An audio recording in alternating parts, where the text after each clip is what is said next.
possibly have more talent, but not necessarily have the existing culture. So can they step up and get to that level that Melton are? I just look at Back Smash's list, and I think they're just cherry ripe. And I think the projection has been perfect. We spoke about it a little bit on air last week, but first year in Dennis Arthur, you find your feet, then you make finals, and now they're ready to explode. You just feel like there's those growing pains, that pattern is pretty all. And they bring Cade Hilton back in today, who didn't play last week, who we know is a really strong head over the footy contested ball winner, who was super for them last year. I thought didn't play last week for some reason. So another big in for them today in the Marsh. So again, I agree with everything you say. Just another young kid that's got a lot of talent. But Macca, what do you like about the Marsh? Well, obviously they finished 5th on the ladder last year. The only real loss is McCreary. They lost Tui, but Tui played, one game or something like that. But then the depth they bring in with Freeman Canning, the Griffiths boys, Zach Vesti, Hamish Coulson, they just bring they just bring in so much depth now, and their youngsters are coming through because they do have a good junior program. I certainly think that anything is possible with this group, and if it clicks, there is no reason why they couldn't challenge Darley and Sunbury for those.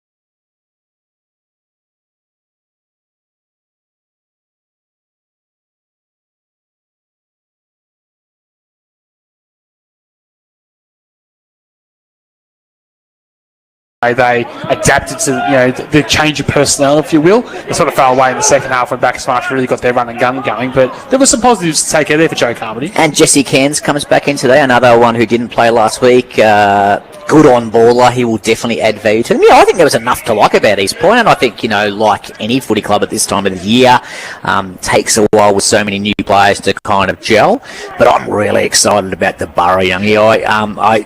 I think with the additions of a couple of boys from St Joseph's in Geelong and others getting a fit side. Last year they carried a lot of injuries. I'm expecting the Borough to rise a couple of places. Yeah, with Joel Edwards, Felix Henderson and Jack Buckley all coming from St Joey's there, Macca, they're going to be some real A-grade talent, I believe, to bring in and help Sebastopol's list.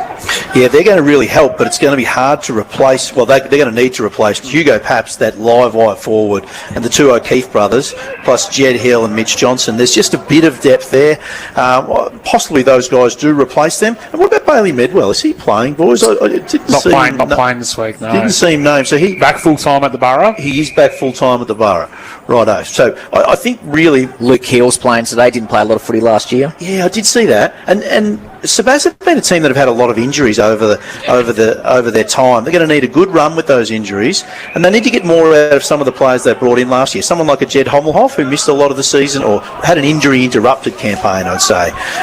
Plus, as you said, add in Henderson, Edwards, etc. And they've got that young group of forwards that are coming Cooper through. Wales. Yeah, etc. So there's no reason why Sebas can't challenge for the finals, but they will need a good run with injury because even though they've brought talent in, they have lost about the same amount of talent. I can't believe we're saying this when the season hasn't even started for one of these clubs, but it feels like an old-fashioned 8-point game here where a win could be massive for your finals aspirations and a loss could put you a little bit behind the pack. I think for East Point, like losing round one in a similar situation to Back Smash, Joe Carmody, fantastic coach. I think he'll find a way. I think actually colder, wet conditions under lights will suit them better than the Borough at the Martin Bush Reserve, and they'll get the job done, but they reckon it's a really tough game to tip. So you all seem to be going against the curve today. You fellas have gone one way and I'm going the other. I'm going to go the Borough again tonight. As I said, I'm excited about how Sebas looked this year. Taking nothing away from East Point, because I agree, Joe Carmody's super coach, good list of players, but for me it's Sebas. Sammy? Yeah, I might go with Sebas as well, and I do think these teams are around that 7v8. Hey guys, East Point, Lockie Charleston.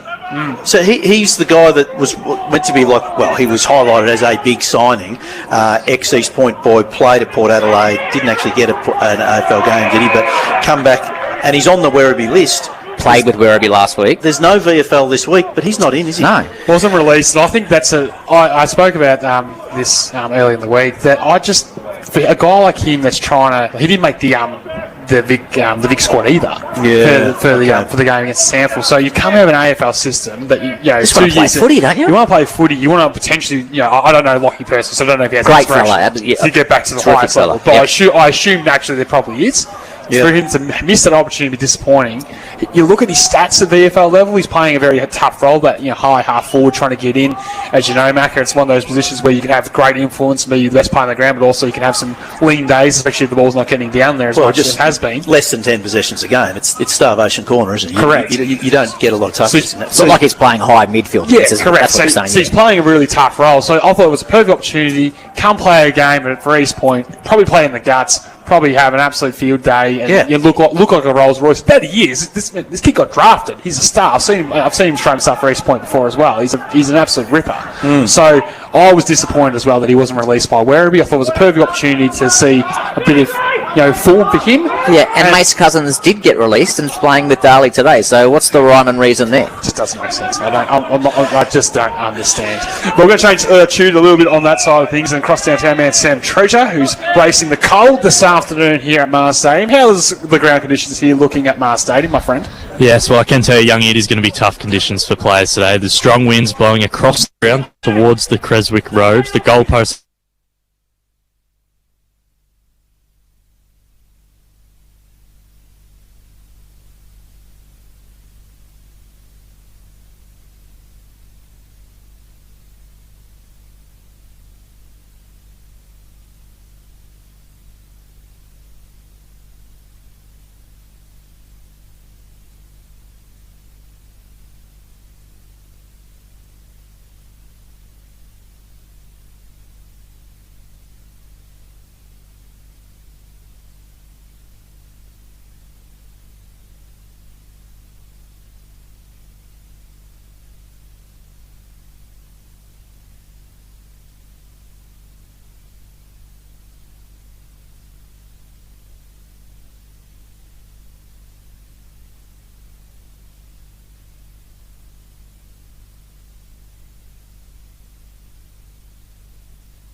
3 goals, and I just think because of that depth and run that we've just talked about. Yeah, Ballarat for me too. I think they don't have too many weaknesses, that's for sure. It's just a case of whether they can put it together, and I think today they will. I had North Ballarat all week until I got the teams finally late this afternoon from when North Ballarat decided to submit theirs on Play HQ that there was no VFL listed players for North Ballarat. That changed the pendulum for me, and I've got the Swans now by 2 goals to get it done as we're ready to go here on 3-Bay Footy's home game, thanks to D2E Gyms. From Dulwich to Wendouree, you're never too far from a D2E. Right from the start, North Ballarat are playing a spare player in defence. Alex Keith from the Western Bulldogs is that spare player in defence for Ballarat at this end. And who's the spare player? No, it's Sam Arts. It's just run through the middle. We're off and running here. The first clearance of the game does go the way of Brad Crouch as he rushed it forward, but stolen there in the arms by Wilbur Shea. Kick towards half-forward flank on the outside finds Quick. Left foot kick inside forward 50 for North Ballarat. Brought to ground by the Roosters. And the umpire circles and says gone. It's a prior opportunity will go against Granger Barras, who led with the head. Prior was taken. Holding the ball for a kick to Swans. Bailey Fraser it'll be to take the free kick. Riley Constable with the job on Granger Barras this afternoon. He kicks out towards that Creswick Road side of the ground. Kerry can't mark, ball spills over the boundary line.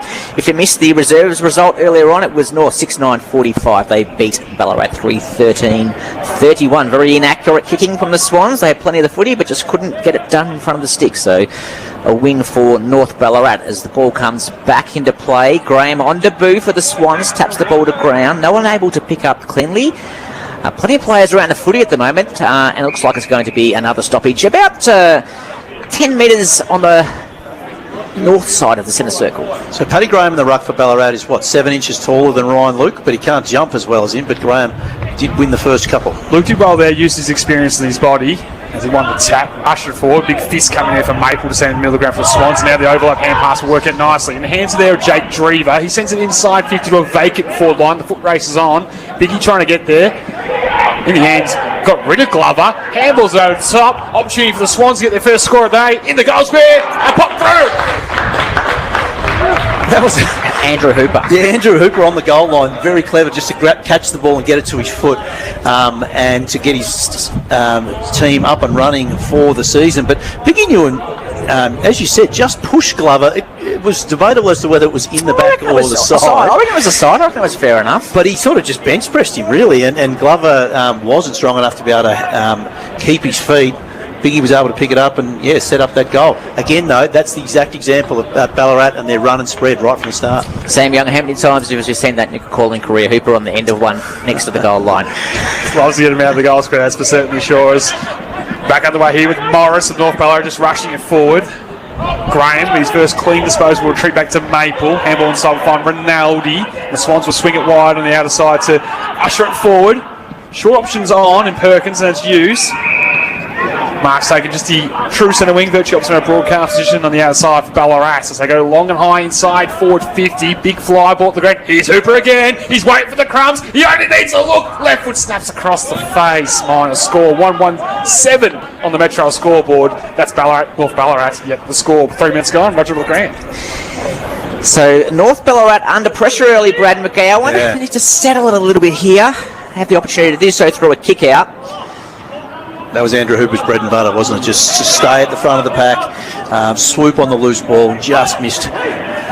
Kicks out in the direction. Strong mark, Tom Bromley Lynch not paid. Ball went to ground. The umpire will come in and ball it up. So Tom Bromley Lynch, great to see him back in the North colours this afternoon. Missed most of last year through injury.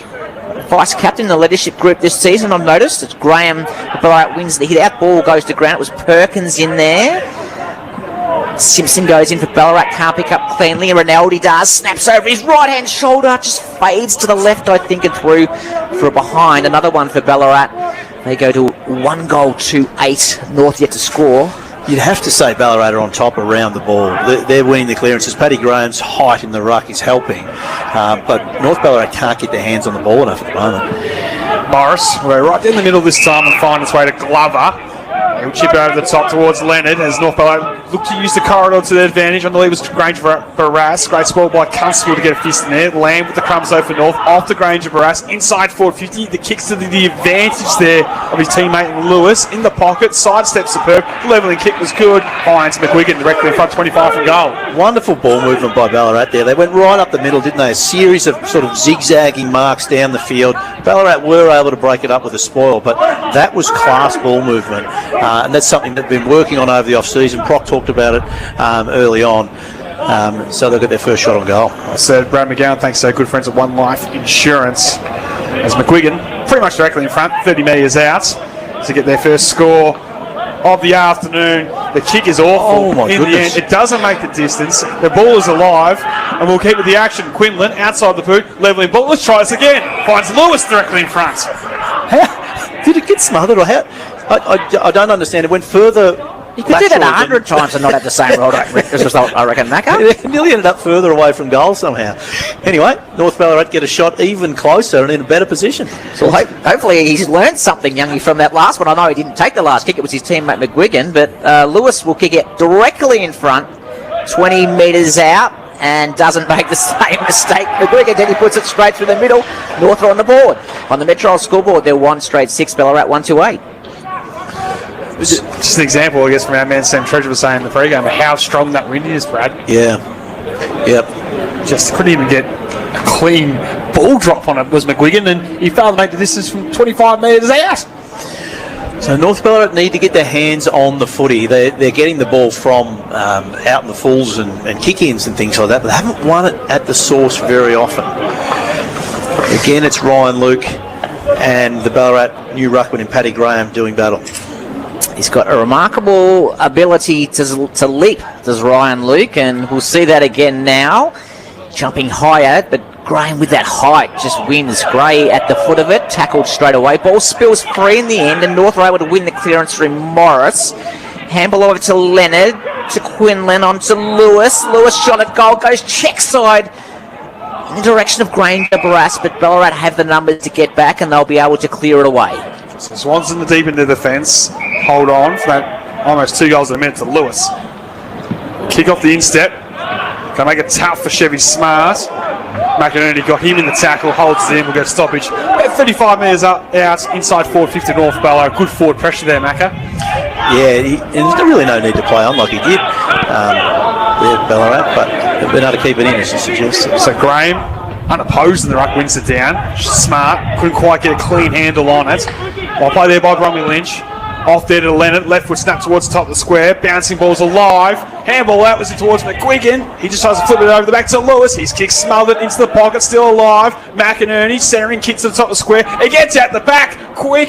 Kick across the face, ball still alive. Opportunity at top of the goal square. Lockett coming through, couldn't gather. In the end, the Swans survive for the moment. Back to Stella, get the handball at the back. Constable will clear with the right foot kick. It might come back with interest. Morris led the pack to it.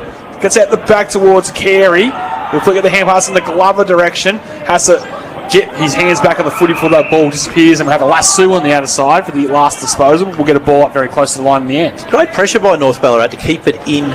Eventually Ballarat were able to work it out, but they didn't make it, didn't allow it to come out easily. Good forward pressure. For D2E Gyms, we're almost 8 minutes into the first quarter, and the Metro scoreboard reads North Ballarat 1 straight 6, Ballarat 1-2-8. I liked Alex Keith's first touches down there, Macca. Just under pressure, was able to sneak out a couple of composed handballs, which took the pressure off. Yeah, and he looks so tall and in great positions down the line at centre half back for the Ballarat team. Maple wins the footy out of the boundary throw-in, but not able to go anywhere, and that was Tristan Maple. The umpire will ball the ball up on the Creswick Road wing here at Mars Stadium.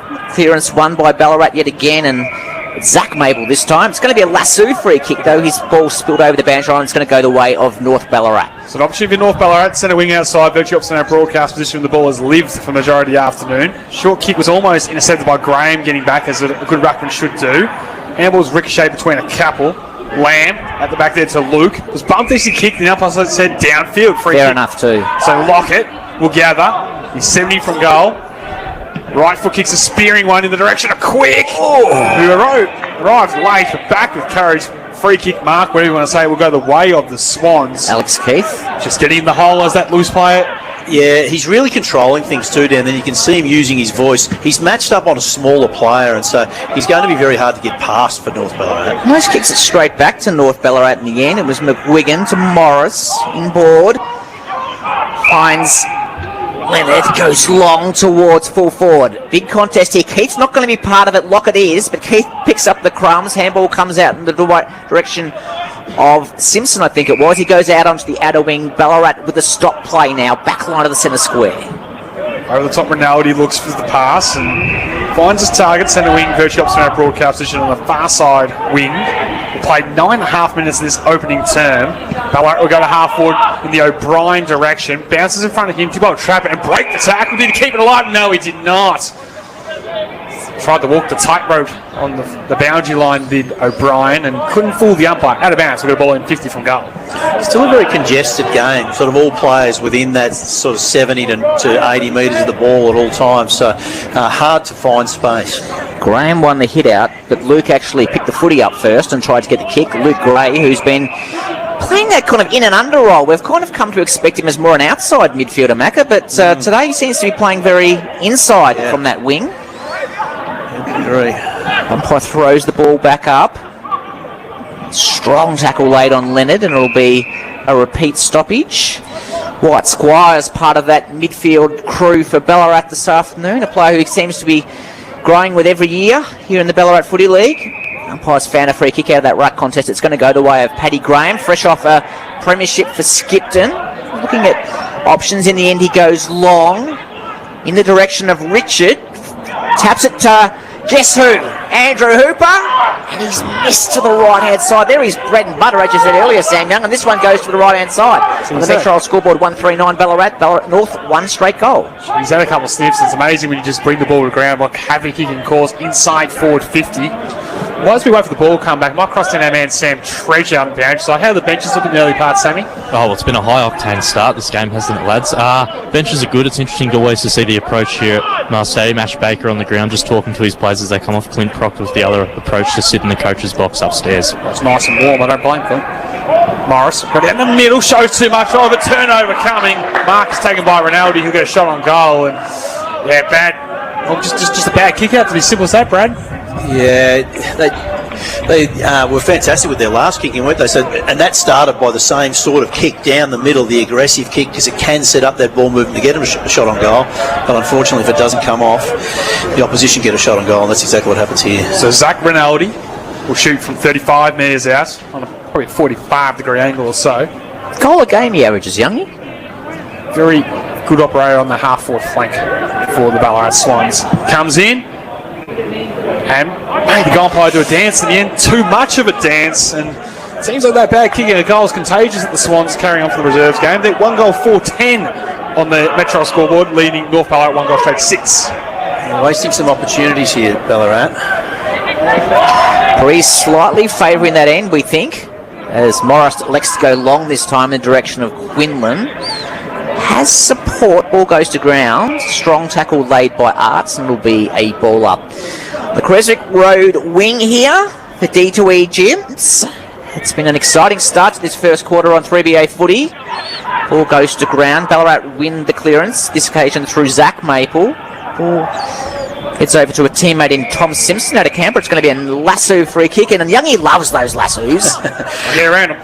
Now, Paddy Graham has now changed out of the ruck, and Biggie Newen has gone into the ruck for Ballarat. That usually happens around that 13-14 minute mark, and so Biggie will obviously be the backup ruckman for Ballarat this season. Such a luxury to bring him onto the ball in the ruck when Graham needs a spell. Maple at ground level for the Swans, gathers. So they look to retreat the Squires. In the end, he's able to give it back to Tristan Maple, and the rightful kick will go to halfward. It's too tall for its target. Glover surprisingly drops that one. Curran under real pressures, run down from behind and gone. Yeah, Sam Glover just spilt what he really should have taken. It was a chest mark, and in the end, it seemed to come on him a bit quick. Bounced off his chest straight to the Ballarat players, and another shot on goal for them. So it was Zach Rinaldi who took the instant mark and missed. This is Lewis Rinaldi who's over with the run-down tackle, get a shot at the goal face. This one's a bit further out, though. Still on that 45-degree angle, but he'll shoot from probably about 48 metres or so. As they need to get a bit of bang for their buck, you feel here with the breeze, the Ballarat Swans. Rinaldi, of course, won that premiership in the Territory. He's impressed since he's been back at the Swans. Kicks across the face. It won't make the distance. O'Brien, though, in a pack of 3, stretched up, took a wonderful mark, metres out from the goal line. He started against the right point post, and he was sort of the player closest to goal, was able to lean across and take the mark. He should be able to step around and think his way through this one. A couple of steps, screw punt, should pop between the big sticks, and he does. O'Brien gets his first of the season, the Swans second, as they move to 2 goals for 16 on the Metro scoreboard, leading North Ballarat 1 goal straight 6. We'll play 14.5 minutes. Ballarat just look to have the key position pieces you need. Like O'Brien is quite tall. He was just taller and stronger and able to outpoint his opponent there. Keith's looking tall and composed down back. Graham in the ruck, and then as the new fella Richard from Central Districts looks like he can put his hands up as well. Yeah, they just seem to have the pieces, the right pieces you need. And look, North Ballarat are staying in it with pressure, but they've probably been fumbling, and even some of their better players in Glover and Morris have had errors at times. So they just need to find a bit of composure with the footy. So it'll be Biggie Newan in the ruck for Ballarat, and he wins that one convincingly. Simpson, new player this year, who's come from Canberra, has been pinged for holding the ball, and the free kick will come back to Morris, who has started prominently. He's had some good moments and some not so good moments with that kick out before. He kicks long forward in the direction of Lockett. May have been pushed under a little bit. Umpire said no play on, and it looks like it's going to be a ball up around 30 metres from the North Ballarat goal. So 2-4-15 Ballarat, North 1 goal straight 6 on the Metro scoreboard here at Mars Stadium. Granger Barras did the rucking for North. He won it. Wasn't able to hit to anyone of North colours, and it looks like it's going to be another stoppage. This time around 35 metres out from the North goal as the rain tumbles down. Stay dry, Sammy. That's all I'm going to say. Back underway here. Biggie wins it down. Simpson with the clearing kick towards the middle of Mars Stadium. Got to be clean at ground level on the slippery stuff. Hooper always is. Just ushered it forward towards O'Brien, the last goal kicker. His hand pass was almost intercepted there by Glover in the end. High tackle against Ronaldo. Should be a free kick going the way of Dom Penny. He'll use that silky left boot and spot a target up in McGuigan that he likes, about 80 from goal. Wheels around to the right side, goes in the direction of Lockett. This is from behind by the Ballarat Swans defence. They've got the handball free in time to Constable. Curran at ground level, just handballs back and hope more than anything. Kick's been smothered. Landed with a great strong tackle. We'll get a ball over Trusanara forward. Attacking on the ground for North Ballarat. Jai Lockett, the new key forward for North Ballarat, is providing a real presence. He's physical. He hasn't had good delivery yet, but he's bringing the ball to ground. He's tackling pressures up, and you can see he's bringing energy to that North Ballarat forward line. So Curran goes in strongly, as does Maple for Ballarat. He almost did a 360, and the umpire agreed. It's going to be holding the ball. It's going to go the way of Sam Arts. Probably too far out to score here, just outside 50. So he plays on quickly on that right boot, kicks long to a vacant square. Quick flew, couldn't mark it. Battistella was clever enough to tap it on to Biggie Newan. Back to Battistella. Pressure is on Ballarat here, but they're good enough to clear. Long kick outside 50, straight back in the hands of Glover for North Ballarat, who marks inside the centre square. Nearly every player on the ground in the north half of the ground, Brad McGowan. As Glover looks for a leading Lockett. Lockett certainly made. How is that not a free kick? It should have gone the way of Maple. Umpire called play on the end. Ballarat will win the free kick, and it's going to go the way of Brad Crouch. Lockett just cannoned into Maple's back, didn't he? Should have been a free kick, but eventually they get it, as you said. You're trying to tell me a Lockett cannon to the back of the defender, coming back to courage. Never been seen here before.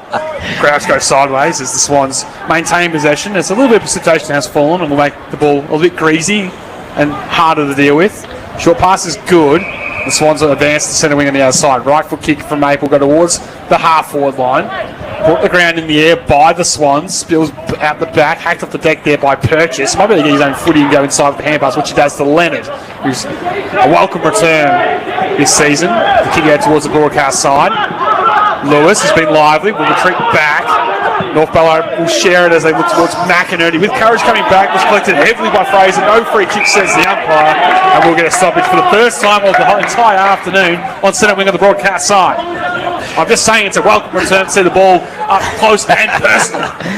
It'll be Curran against Ewan. Curran actually won that hit out. Gray went in it was Squires for Ballarat. Umpire says ball going nowhere. It'll be a ball up. Right in front of us here at Mar Stadium, as you can hear in the FX mic, the crowd very vocal as Biggie Ewan wins the hit out. Ball goes to ground. Umpire says, don't give it to me. So a lot of stoppages, and we'll probably get some stats on that at quarter time, but it's a very heavily contested game, Brad McGowan. Yeah, it is.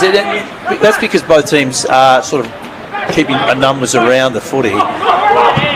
Leonard won the clearance for North Ballarat. Kicks long towards Quick. He can't mark Battistella. Tried to kick it off the ground, wasn't able to do so. Quick went back in, got a handball over the top to a teammate in Leonard. He handballed onto the young fella for North Ballarat in Wilbur Shea. He found a teammate in Carey. He's got Max Faulkner free. Faulkner dropped the handball. In the end, he had to handball straight to Alex Keith from Ballarat. So fumbles for North Ballarat. Fraser able to go in and win the footy. Handball to a teammate under pressure. It'll be a ball up in the North Ford half here at Mar Stadium. The Sporting Globe player today is, of course, one we'll keep an eye on, Brad McGowan, but I think Alex Keith's putting his hand up early, just been a bit of a brick wall of defence. He has been hard to get past, and it's just been interesting to see that the better players are clean with the ball, but because it's wet and slippery, both teams are fumbling the ball a bit now, and that's making it more challenging. Well disguised there by Bailey Fraser, who elected to not make a disposal and just casually fumble it out of bounds, so we get a ball in as we're into time on in the opening term here at Mar Stadium. Metro scoreboard reads the Swans 2-4-16 leading North Ballarat 1 goal straight 6. Neither ruckman touch it. Opportunity for Simpson coming through to find a disposal. He couldn't. Strong the hips there was Lamb, and strong the outside of the boot was Elliott. A wonderful finish and a second goal for North Ballarat in season 2026. Yeah, North Ballarat just sustained pressure. They don't look like they've been able to move the ball particularly well, apart from that one time from full back, but they are putting good pressure on, and just as you're saying, repeat efforts, more pressure, eventually finding a way to bungle it through. Yeah, nice goal there by Elliott Lamb. Officially became the second most famous person in his family this year, as his brother Harry was on Australian Idol. Of course.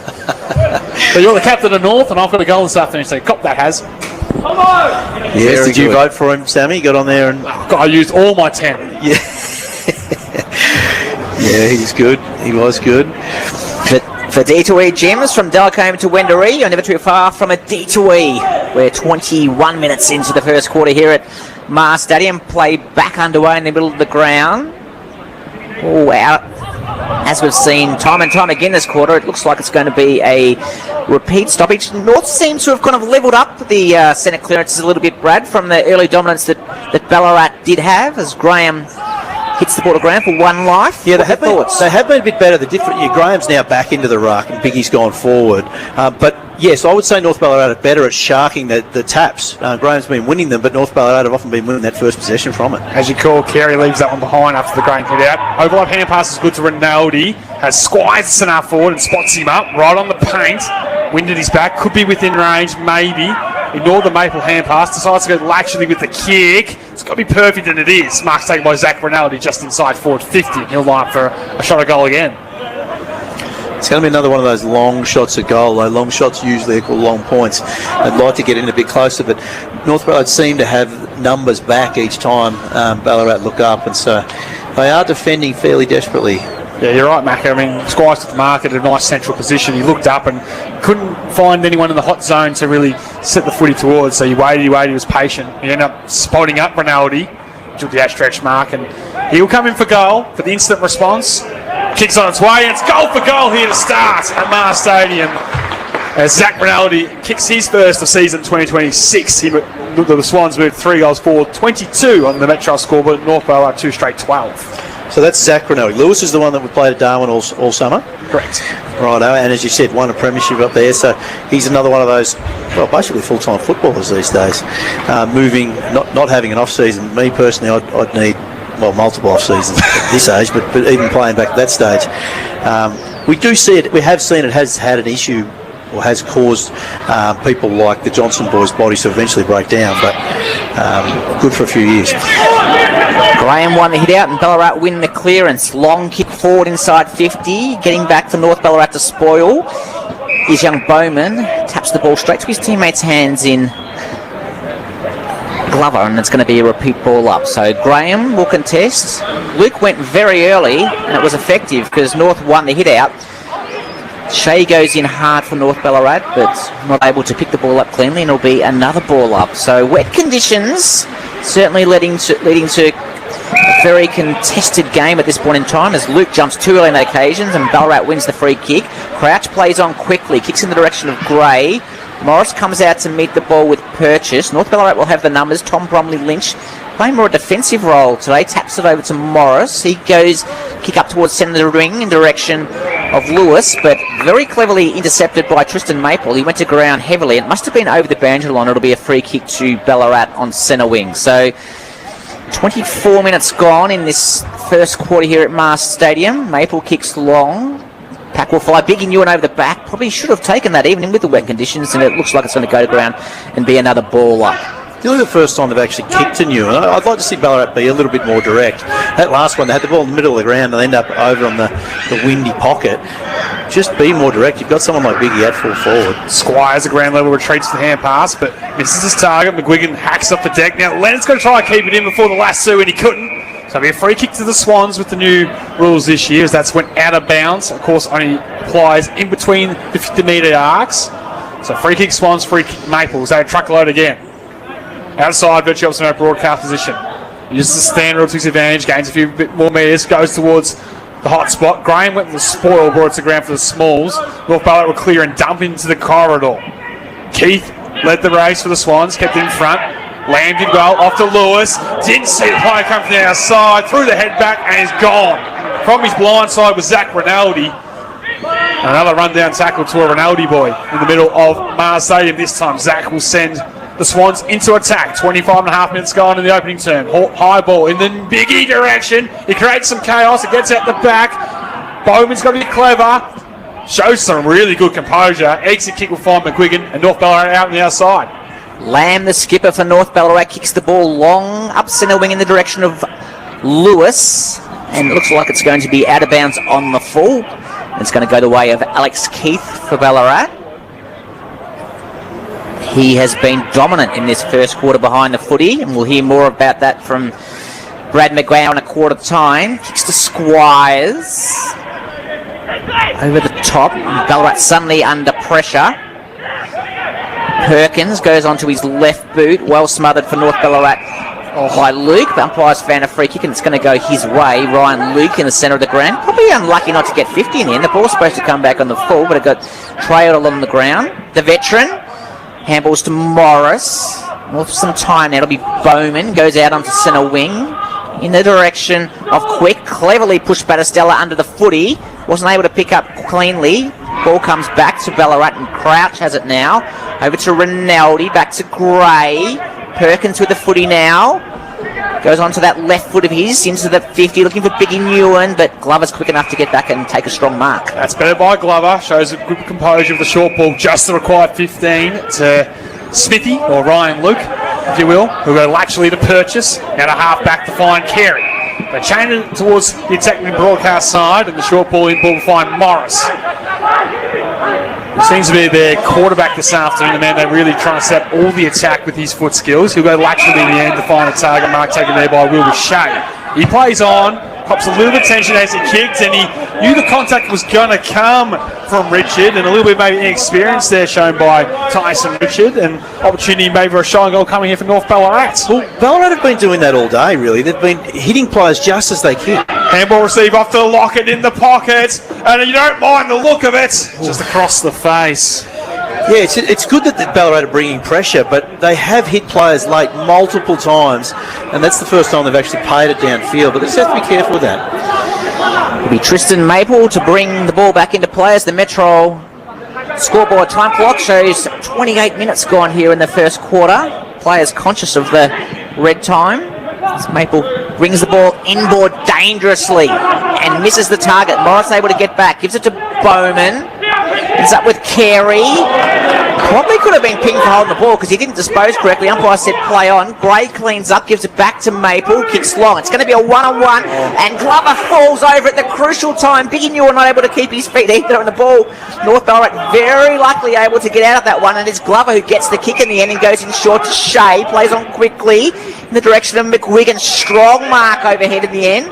Plays on quickly, back to Shea. Shea inboard, over kicks it though, and goes over the head of Lockett, and that man, Alex Keith, takes a mark at centre half back. It's been super on debut. High ball towards the broadcast side. Dreve will have to compete against a couple in the air. Morris, he's had the sides advantage. And protected the drop zone nicely. Takes the intercept mark, attacking side of centre wing. Spearing ball, Lockett on the lead. Got it. Yeah, finally they've found his chest. Like, Alex Keith for Ballarat is not worried about an opponent, boys. I'm guaranteeing Well, I you don't know that. if he's got one because North have been playing that spare as well. Well, he just sort of runs around 50 metres from the ball each time, getting himself in line with it, and generally it has worked. So many times the ball's been kicked over Joe Lockett's head. Fantastic, he's going to get a shot on goal after the siren here. So right on 50. Little plugger. Jai Lockett. Back at North Ballarat. After the siren to get his first of season 2026. Starts his long approach to the goal face now. Jai Lockett will kick after the siren here, quarter time. Lockett from 50, right foot kick on its way, and into the teeth of Rees. It never stood a chance in the end. No score is registered to close the opening term. And on the Metro scoreboard, it does read North Ballarat trailing 2 goals, 1-13 to the Ballarat Swans, 3 goals, 4-22, with goals for the Swannies going the way of Hooper, Zach Rinaldi, Jack O'Brien, whilst Harvey Lewis and Elliot Lamb are the goal kickers for North Ballarat. We're going to take a break here at Mars Stadium. Thanks to our number one ticket holder, D3 Jim. You're listening to 3BA, Footy's Home Ground. We know times are tough and balancing the family budget can be stressful. So at 3BA, we'd love to help with PT's Bill Busters. Across the month of April, simply upload a copy of a bill you'd like paid to our website, 3ba.com.au. And each Friday in the Big Show, it could be your bill selected to be busted. You've got nothing to lose and bills to be busted, so start uploading now. It's PT's Bill Busters all across April, thanks to Ballarat Security Operations, Stroud Homes Ballarat, and the station with cash to splash. 3BA. Blackout sale is now on at 40 Winks. Find comfort and support with 50% off a select range of mattresses and surround yourself in luxury with 30% off selected furniture. Seize the night. This sale is drawing to an end soon. Make your way in this week. This sale is for a limited time only. Terms, conditions and exclusions apply. 40 Winks. Serious about sleep. Visit your locally owned and operated 40 Winks store at 121 Learmonth Road, Wendouree. Audio. It's more powerful than you think. What you hear can take you far from here.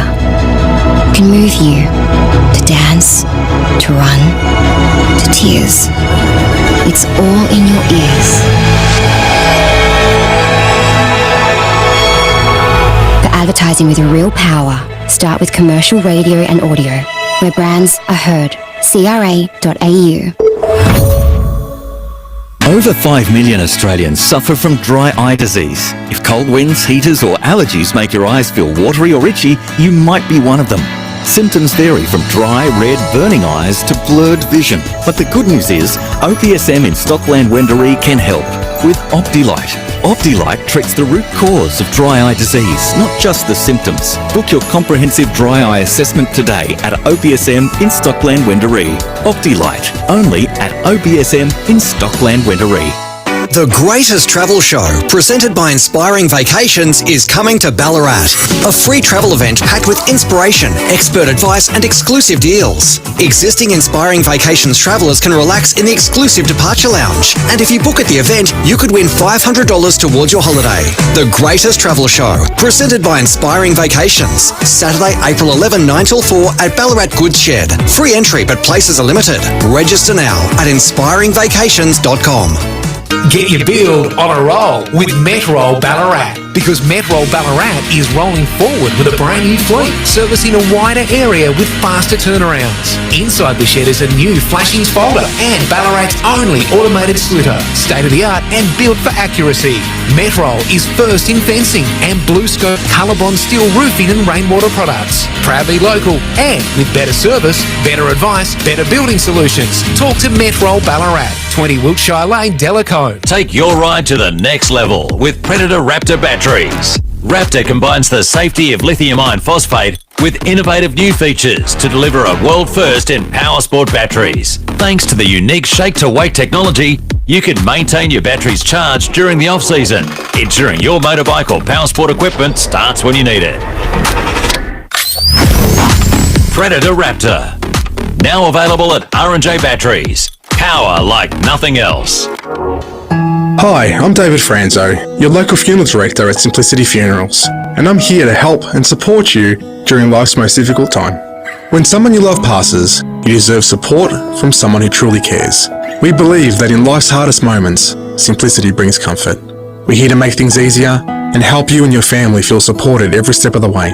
Visit simplicityfunerals.com.au or call 5330 2255. For peace of mind, Simplicity Funerals. The last place I expected violent conflict was in my own home. I just had to get out. It was hard at first. That's when I found the RSL. I gave them a list of bills I was struggling with, and they came back with so much more. Support veterans and their families. Donate today. anzacappeal.com.au. Ballarat's 3BA, covering the McDonald's Ballarat Football Netball League. Live. Race is on. Biggie trying to get there. In the hands. Got rid of Glover. Handballs over the top. Opportunity for the Swans to get their first score of the day. In the goal square. And pop through. Lewis will kick it directly in front, 20 metres out, and doesn't make the same mistake. McGregor then he puts it straight to the middle. North on the board. Melody, of course, won that premiership in the territory. He's impressed since he's been back at the Swans. Kicks across the face. It won't make the distance. O'Brien, though. In a pack of three. Stretched up. Took a wonderful mark metres out from the goal line. Should pop between the big sticks, and he does. Welcome back to 3BA Footy's home ground. Thanks to D2E Jim from Delacombe to Wendouree. You're never too far from a D2E. And thanks to our good friends at One Life Insurance. Brad McGowan, interested in your thoughts on opening quarter of footy? Yeah, well, so Ballarat, if we look at some of the stats here, Ballarat are plus 11 in the hit-outs, so they're clearly winning the hit-outs, and we talked about the fact that their ruckman, Paddy Graham's 7 inches taller than the Ballarat ruck. So that's good. But are they doing enough with that? Well, they are plus 6 in clearances, so they are winning the clearances, but it only is then equated to plus 2 in inside 50s. So I don't think Ballarat have been able to make enough use of the ball that they're winning, and they haven't, as we know on the scoreboard, they've kicked that 3 goals 4, so they missed a couple of easy shots on goal. So that's something that I'm sure Ballarat would have been talking about. Hey, how can we make better use of this ruck dominance we have? Maybe they can get a midfielder on the move a little bit more to be a bit more aggressive. And I'm not sure that they were direct enough with their movement inside 50. They often went wide, Ballarat only ended up taking 12 marks to North Ballarat's 19, so North Ballarat probably moved the ball a little bit better. Let's get the second term underway here at the Mars Stadium, as looks like potentially Luke's crossed the line. Advantage taken by Simpson as he'll go towards full forward, arriving late from the side. Sport came there from Loader to bring it to ground. About 15 metres out from goal, we will get a ball. We will get down to our man Sam Treasure in a moment, who was listening to Clint Proctor's quarter time address. We're deep inside forward 50 here for the Swans. Biggie wins it down. Coming through was Crouch. Couldn't quite gather. Kick down the line's got to be pinpoint. Well collected there by Quinlan. Handball off towards Tom Bromley.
will be the prerogative all afternoon for kick-outs. And did anyone touch it? That'll be the question. Boundary umpires signaling the lasso and not fingernail on it. So free kick go the way of North Ballarat. It's a disgruntlement of all the Ballarat Swans players out there who thought someone surely got a touch on it, but no. So North will go inside 50 here through Carey, you hope, although it holds up the breeze a bit. Lockett's the target, will arrive late. Graham with that big spoil. He sees it to the boundary line and we'll get a boundary throw in. It's very hard to judge the direction of that wind, isn't it? I think it's obviously blowing out that way somewhere, maybe towards that pocket. Sammy Treasure, what do you think with that breeze? Is it still as strong, or has the rain picked up and changed it? It doesn't feel as strong, Brad, but I look over to my right at those trees and they're still absolutely blowing a gale, so I think it's definitely still present. Maybe not as palpable as before. So Graham against Curran. Graham wins the hit out. Ball comes back in the direction of Carey. Tackled straight away. It'll be another ball up. So North desperate to get on the scoreboard with a goal. Ballarat winning the stoppage work early this quarter. This ball comes out to Bromley Lynch, back to Glover. He goes on his right boot this time, as opposed to his favourite left. Keith overruns the footy. Lewis is in there for North Ballarat. Cleverly done from Bailey Fraser to Keith, who turned it over. Unusual error from him, and North had the footy. Ball smothered off the boot, comes back in the direction of Simpson. Tackled straight away, and it'll be another ball up about 70 metres from the North Ballarat goal. It's been a weird sort of 5 minutes of play. The ball just stuck over that far side. Not a lot happening. Ballarat trying to create and run forward, but there's just no space because North Ballarat have got people all around the footy. Seems to be a battle of who's going to be brave enough to try to hit the corridor at the minute. Yeah. As the Swans get the clearance towards the attacking side centre wing. Well played by Penny. Long ball for North Ballarat will go towards half forward. Quicker arrived late, couldn't get a mark. That's gone out in between the arcs. Was it touched? Boundary on the spot says yes, it was. So we'll get a boundary throw in and not another lasso. So that's the example there, wasn't it, where Penny had the ball, could have come through the middle. No, there wasn't a lot on, but he's far more likely to score. Kicks it long down the line. That's where Keith's by himself, and Ballarat have the outnumber, so very hard to score that way. That's the way to get away from Keith's arms, is to find that little hit-out target, get him out of the action. As Lamb will send it inside forward 50. Fisted away in the Granger Barras direction for North. He keeps it alive cleverly to his own advantage. On hands and knees, he tries to find the hand pass. There's Denver. Couldn't find Lewis, and in the end, Simpson will come away with it. Rightful kick for the Swans is good towards the outside as they can maintain possession. Maple with it. 60 from his own goal. We're now called to go as no one really does stand the mark anyway. Rightful kick will go down the line. Long late was Richard, he couldn't gather. Morris by himself mops things up for North Ballarat, sends it back. Keith will arrive for the Swans with the fist to bring it down. Well played by Ballarat and by Fraser. Off to Rinaldi.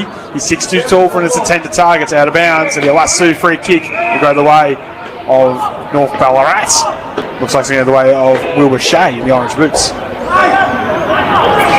So Wilbur Shea called to play on. Kicks long towards half forward. Pack flies. No one able to mark. Perkins able to get back for Ballarat and clean up. 1-2 handball. It comes back to him on his left boot. Kicks long towards Jack O'Brien. Can't mark. Penny the spoil. Richard comes in to support from Ballarat. Tackled straight away. Ball goes to ground. Arts goes in heavily. And the umpire says it will be a ball up. So not much happening here at Mars Stadium at the moment. Kind of back and forth footy. Each team kind of trying to get it into their forward 50, but Brad McGowan, challenging conditions. It is because of this slippery ball. It stopped raining now, but at least the ball has finally left that half-back line for Ballarat. Carey wins the clearance for North Ballarat, comes in the direction of Lewis. Handball to Quinlan. On to Shea, he kicks into the 50, but there's no one at home, and Paddy O'Brien gets back uncontested to take that mark. So maybe he's the spare, and they're pushing men up towards Keith, but then again, Keith's out by himself, and he takes the mark. He's been massive in his opening half as Alex Keith, a clear contender for the Sporting Globe player today in my books. He goes back to find O'Brien, who took the innocent grab, and he wants to transition to the broadcast side. Dangerous ball, doesn't have penetration on the kick. Mark's taken there by McInerney. He looks good, McInerney, doesn't he, Sam? Plays on blind, this boy runs him down! Mozzed him. And now Ballarat will go through Hooper. He looks to the corridor. Mike's up note taken there by O'Brien. Has Paddy Simpson further afield. Wants to look longer. Back towards maybe Hooper. Too tall for him. He'll skip off the surface and the wet stuff. Last two free kick. It'll go the way of North Ballarat. Well, as soon as he marked it, he was the player that was furthest forward for Ballarat, so he needed to just take his time. Hooper did stream forward, but the kick just had too much on it. Hoops went over Hoops' head, which is not hard to do, but no, he's not happy about it. So Max Faulkner, the recipient of the free kick, goes back to Glover. He's inside his own defensive 50. In the end, he looks in short and finds Shea. What? Actually, it's Bowman. Bowman over the top. Looking for his skipper in Lamb. Great intercept from Ballarat. Kicks in short in the direction of a teammate in Drever. In the end, handballs over to Paddy Simpson. Goes onto that right boot shot. A goal. And they have made something out of nothing. He's been quite all afternoon as Paddy Simpson, but he's kicked Ballarat's second goal of the quarter, and they go to 5-4-34. North Ballarat 2-2-14 on the Metro scoreboard. It's a goal from turnover. North Ballarat would be really disappointed with that. Clint Proctor, the coach, would be devastated because they had battled so hard for the last 15 minutes, basically, just putting pressure on, keeping the ball down the line, playing it safe. Then they tried to change the angle a bit there and go through the middle. Kick didn't come off, and a goal from turnover to Ballarat. So that's a result of Ballarat's continued pressure as well, and that's something that not only do they have plenty of talent, but they're clearly bringing the right level of effort and pressure that has helped them score that goal. Big new one into the ruck at the centre bounce, around that same time frame as the opening term, so clear pattern forming in the ruck there. Beautiful knockdown to Crouch. His look-away hand pass was ambitious. It was cut off by Morris off the arts. Right foot dribbling ball, go towards half forward. Good strong hands there by Chevy Smart to trap it. Rinaldi can give it back to Smart who started this. He'll flip it wide. Bello full running through Perkins. A wheel back around to that left side. The kick is good to Crouch backing back. Brad Crouch send the Swans into attack. There's options further afield. He wants to retreat initially as they set up the attack from the back through Fraser. A booming left foot kick usually. Will go inside forward 50. Richard competed in the air. Brought to ground. Glover with the retrieving hand pass finds the target and Carey. The exit kick's going to be good. Lewis is in front. Bounced onto it nicely. We'll go back to the hand pass at half back to Lewis. Now to Penny, left footer. Wants to get back around to the left side. Had his head ripped off. Free kick will go the way of Dom on the half back line for North Ballarat. Just a bit reckless with their attack on the man with their tackling. Penny takes the kick, kicks long up centre wing. Lockett comes to the ball, not able to get it. Good spoil by McGuigan. Arts goes in, gives it to Quinlan. His kick's smothered. Ball goes to ground. Fraser kicks inboard and finds Squires now. High half forward for Ballarat, looking for a lead. In the end, elects to go short to Maple. Maple's right on the forward line of the centre square. As players stream in, you've got to get it in quickly. In the end, he kicks in the direction of Hooper. Good spoil from Faulkner. Ball spills over the back to Ballarat, and Zach Rinaldi, as he has done a couple of times this afternoon, finds himself free, 25 metres out goal from goal, directly in front. The Rinaldi boys really do provide run. You can see in the last 5 minutes or so, Ballarat, that extra run on the outside, they're trying to create something, and that was just a clever kick.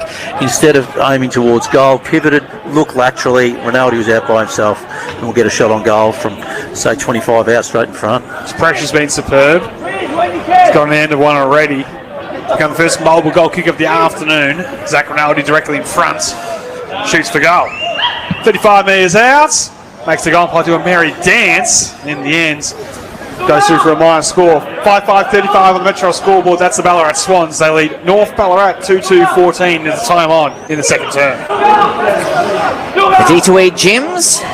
Our coverage this afternoon as Josh Morris prepares to bring the ball back into play. In the end, he plays on and kicks the ball long outside 50 in the direction of Ryan Luke. Played for the free kick and is going to get it. Connie thought he over-exaggerated that a little bit, Brad McGowan. Yeah, I don't think Tristan Mabel's strong enough to be able to move him that far. So the veteran, and he is a veteran now, he may not look it, but he's certainly been around Ballarat footy for a long time. His kick is smothered by Maple, really well done. Luke goes back in to win it. Shea goes in to pick the footy up for North Ballarat, not able to do so. Jack O'Brien wins it for Ballarat, out to Maple. Goes onto his left boot. Hit up lead from Ballarat, the mark's taken there by Jake Drever. He's just outside 50. He plays on quickly, kicks towards the centre of the ground and Rinaldi drops probably what he could have taken. Roving by Jack O'Brien. Tackles straight away. They'll be holding the ball. Free kick, North Ballarat. They're quick on the turnover. The hand pass off to Carey at half-back. Handball inside will find its way to Shea, who's been lively. Back to Leonard. Centre wing broadcast side was that one inside 50. Biggie's getting back. He didn't impact the contest. A quick drop one he probably could have taken. And Keith set him up things up for the Swans. Centre half-back. Looks left, looks right, decides to go to the short ball to find Tristan Maple. 1-2 will work for Alex as he'll continue it on towards Gray on the other side as the sun's poked its way through here at Mars Stadium. And all the pundits have returned from the safety on the cover. Short ball in lines, turnover. Glover intercepts. He'll go inboard towards Arts. Outstretched hand was good enough to hang on. And Sammy Arts has the defensive side of centre wing. He looks to access the corridor. Shays his target. Has to sit underneath the high ball. Simpson did well from behind. Will link up in the hand pass chain. Off to Lewis Rinaldi. And the Swans will go through the middle now. High ball in the direction of Hooper in front. He's got it. 60 from goal. Andrew Hooper with it for the Swans. The veteran, in the end, nothing really showing, so he goes in short to Lewis Rinaldi, who's right on 50. Gets a Brad McGowan for One Life Insurance at the moment, but the work rate of Alex Keith, he pushed from defensive to forward half to be free, and then the kick turned over. Yeah, that's right, and he wasn't able to work back. But Ballarat, again, just composed their little chip inside 50. And Paddy Simpson is the recipient of that short pass from Lewis Rinaldi. He already has one this afternoon. He's playing a different role this year, Brad. He was more there in and under on ball last season. He's with the weight of midfield numbers, he's been forced to play forward this season. Yeah, the blue boots looking good. Paddy Simpson, he goes in short looking for Hooper and misses the target. Glover able to get back to Faulkner. Handballs over the top to Purchase. They're outside 50 now. Lockett a long way out from the forward line. Takes the mark at half back. Yeah, so, maybe a bit too cute there, Brad. And Simpson, I guess he was kicking from, say, 45 out into the breeze, though, so didn't think he could do it. But North Ballarat, Lockett put his hand up there and basically said, just try and run down the clock, and that's what Ballarat are looking to do. As the big guns on the line, Lockett to Morris to Glover, back to Morris. And now he goes with a more expansive kick down the middle. Finds his way to Carey. Can I get him on the rebound? He wheels around. Granger Brass on the lead, too tall. And Biggie getting back in the hole will take the mark. So new on will go to the corridor. Finds his way to Alex Keith. He'll chip it over the top. Perkins went just the required 15, I think.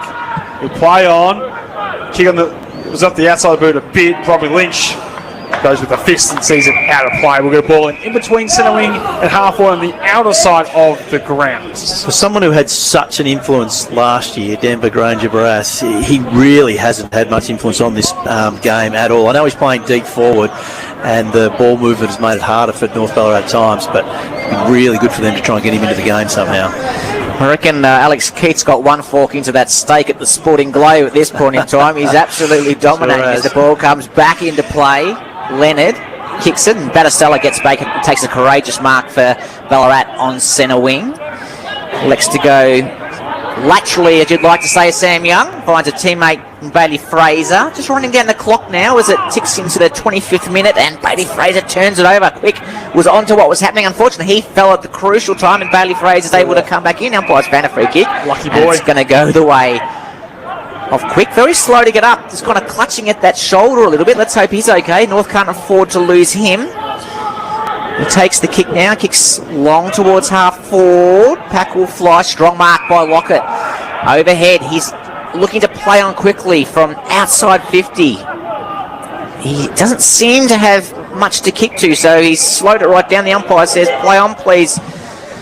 Jamie kicks long towards full forward. Spoil was on. Ballarat with the numbers back rows off the pack by Quinlan, and it'll be a ball up just outside the North Ballarat goal square. A few sore bodies on the ground. How the bench is Sammy Treasure? Yeah, they're good, Sam. I just wonder, so much of the quarter's been spent in that vacant crowd wing. It must be a bit eerie for the players having no noise over there with such much of the time spent there. Valid point from our man, the national one, Sam Treasure. Keith, deep in defence with the hand pass, finds its way to Perkins.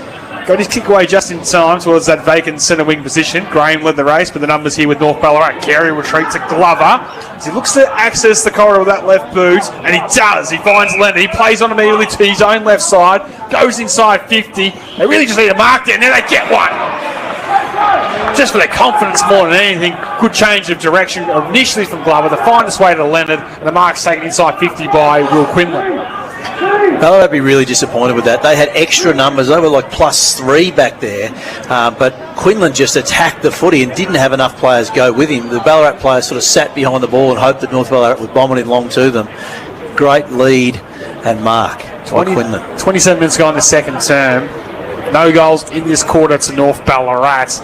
And just feel the status of the game. They really need this one against a little bit of the ebb and flow. Quinlan starts his approach from about 35 metres, then he keeps it low, and on the siren, it goes between the big sticks. Good goal, and both teams just getting around each other a little bit here. Denver Granger Barras has fired up a few of the Ballarat boys. We said he needed to find a way to get involved. He has done that. He has a pack of about 6 Ballarat players around him. A little bit of feeling there just to finish off this quarter. We head to half-time with, on the Metro scoreboard, Ballarat Swans by 5-35, leading North Ballarat 3 goals to 20.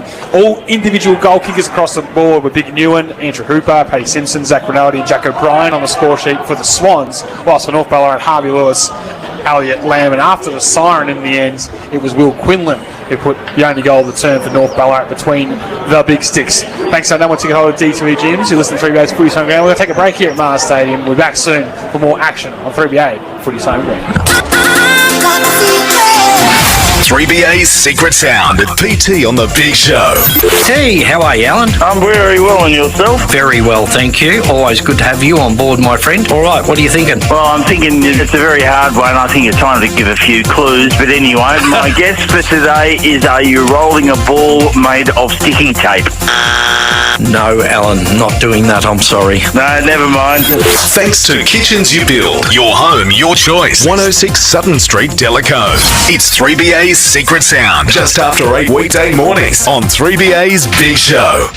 Looking to upgrade your existing caravan? Come see the latest in caravan designs at Trounce Caravans, stocking a large range of new safari caravans. Whether you're looking for a touring, family or off-road caravan, make Trounce Caravans your first destination. Family owned and operated for over 20 years, so you know you're in good hands. With over 50 new and used caravans in stock, call 533 84194 or visit Trounce Caravans on the Western Highway, Ballarat. Harvey Norman Outdoor Furniture Sellout. In-store and online now. Selected overstocked clearance lines and X-display ranges, all priced at clear. Grab sellout deals on selected outdoor lounges, dining tables and chairs, bar settings, sun lounges, umbrellas and more. All stock must go. In stock now and available for quick delivery. Sellout deals on selected outdoor furniture priced at clear. But hurry, only while stocks last. Limited time only. Harvey Norman Outdoor Furniture Sellout. Do not miss out. Best brands, best range, best prices. Conditions apply. When it's time to get the job done, make it easy, make it effective. Talk to Metrol. Metrol manufactures and supplies high-quality steel roofing, fencing and building products built tough for Aussie conditions. Need fencing? Trust the experts. Choose from a huge range of Blue Scope colour bond panels, profiles and colours. Proudly local and with better service, better advice, better building solutions, you're in good hands. Metrol Ballarat, 20 Wiltshire Lane, Delacoe. Silver's Circus Spectacular, a 2-hour action-packed new and refreshed circus program featuring a kaleidoscope of international circus stars. Come see the crazy men on motorbikes tear up the globe of death, the Drattlers' playful performing puppies, and the hilarity of Mr. Wallace and Murr. You may even spot a dinosaur. Silver's, a modern circus with a twist. Showing now at Moorshead Park, Ballarat until April 19. Here in Ballarat, our local businesses keep the community thriving. Make your next choice a local one. Organised Care takes a therapeutic approach to organising your home with trained professional staff, specialising in decluttering, hoarding and squalor cleanups. Organised Care Ballarat, now accepting new referrals. No judgment, just support. Ballarat Windscreens and Chip Repairs delivers quick, reliable, no-fuss windscreen repairs that keep you safely on the road. Ballarat Windscreens and Chip Repairs. Call 0411 920 379 for your on-site repair today. Support local in Ballarat. It's the simplest way to keep our community thriving. Over 5 million Australians suffer from dry eye disease. If cold winds, heaters or allergies make your eyes feel watery or itchy, you might be one of them. Symptoms vary from dry, red, burning eyes to blurred vision. But the good news is, OPSM in Stockland Wendouree can help with OptiLight. OptiLight treats the root cause of dry eye disease, not just the symptoms. Book your comprehensive dry eye assessment today at OPSM in Stockland Wendouree. OptiLight, only at OPSM in Stockland Wendouree. The greatest travel show, presented by Inspiring Vacations, is coming to Ballarat. A free travel event packed with inspiration, expert advice and exclusive deals. Existing Inspiring Vacations travellers can relax in the exclusive departure lounge. And if you book at the event, you could win $500 towards your holiday. The greatest travel show, presented by Inspiring Vacations. Saturday, April 11, 9 till 4 at Ballarat Goods Shed. Free entry, but places are limited. Register now at inspiringvacations.com. Do you know an awesome father or father figure? Give them the recognition they deserve by nominating them for an Australian Fathering Award. Go to australianfatheringawards.org.au to nominate and learn more. Ballarat's 3BA, covering the McDonald's Ballarat Football Netball League, live.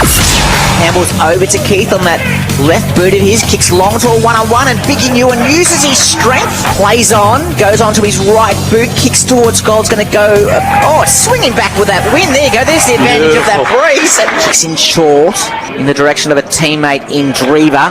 In the end, handballs over to Paddy Simpson, goes on to that right boot, shot a goal, and they have made something out of nothing. He's been quite a while in, that's Paddy Simpson. He looks to access the corridor with that left boot, and he does. He finds Lennon. He plays on immediately to his own left side, goes inside 50. They really just need a mark there, and then they get one. Quinlan starts his approach from about 35 metres, and he keeps it low, and on the siren, it goes between the big sticks. Welcome back to 3BA Footy's home ground. Thanks to D2E Gym. From Dallacombe to Wendouree, you're never too far from a D2E. As we're here at half-time, as the Metro scoreboard reads, the Ballarat Swans 5-5-35 to North Ballarat 3-2-20, and thanks to our good friends at Real Life Insurance, we go to you, Brad McGowan, for a look at the stats. It's the opening half of footy.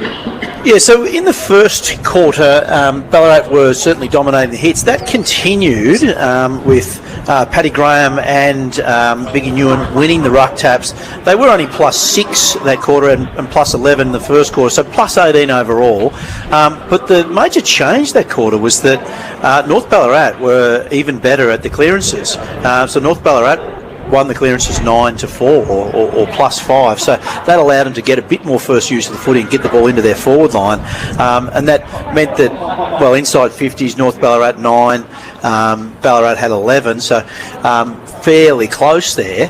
And look, we've certainly felt that really the major difference is that North Ballarat have been getting the ball and kicking it forward. It's just that they haven't been able to get past Alex Keith as the sort of spare or key defender for Ballarat. And geez, if I was Clint Proctor, the coach of North Ballarat, the number one thing I would be doing is saying we need to stop Alex Keith, who's come straight out of the AFL, running around, marking the ball, etc. So I would be playing a defensive forward. We've already said it's current, because for all the things that North Ballarat have done wrong, they're only down 2 goals. That's right. They're right in this game. Absolutely. I know it's not going to be a high-scoring game, but if they can find a way to get around Keith, continue their pressure around the footy, because they're going well enough in there.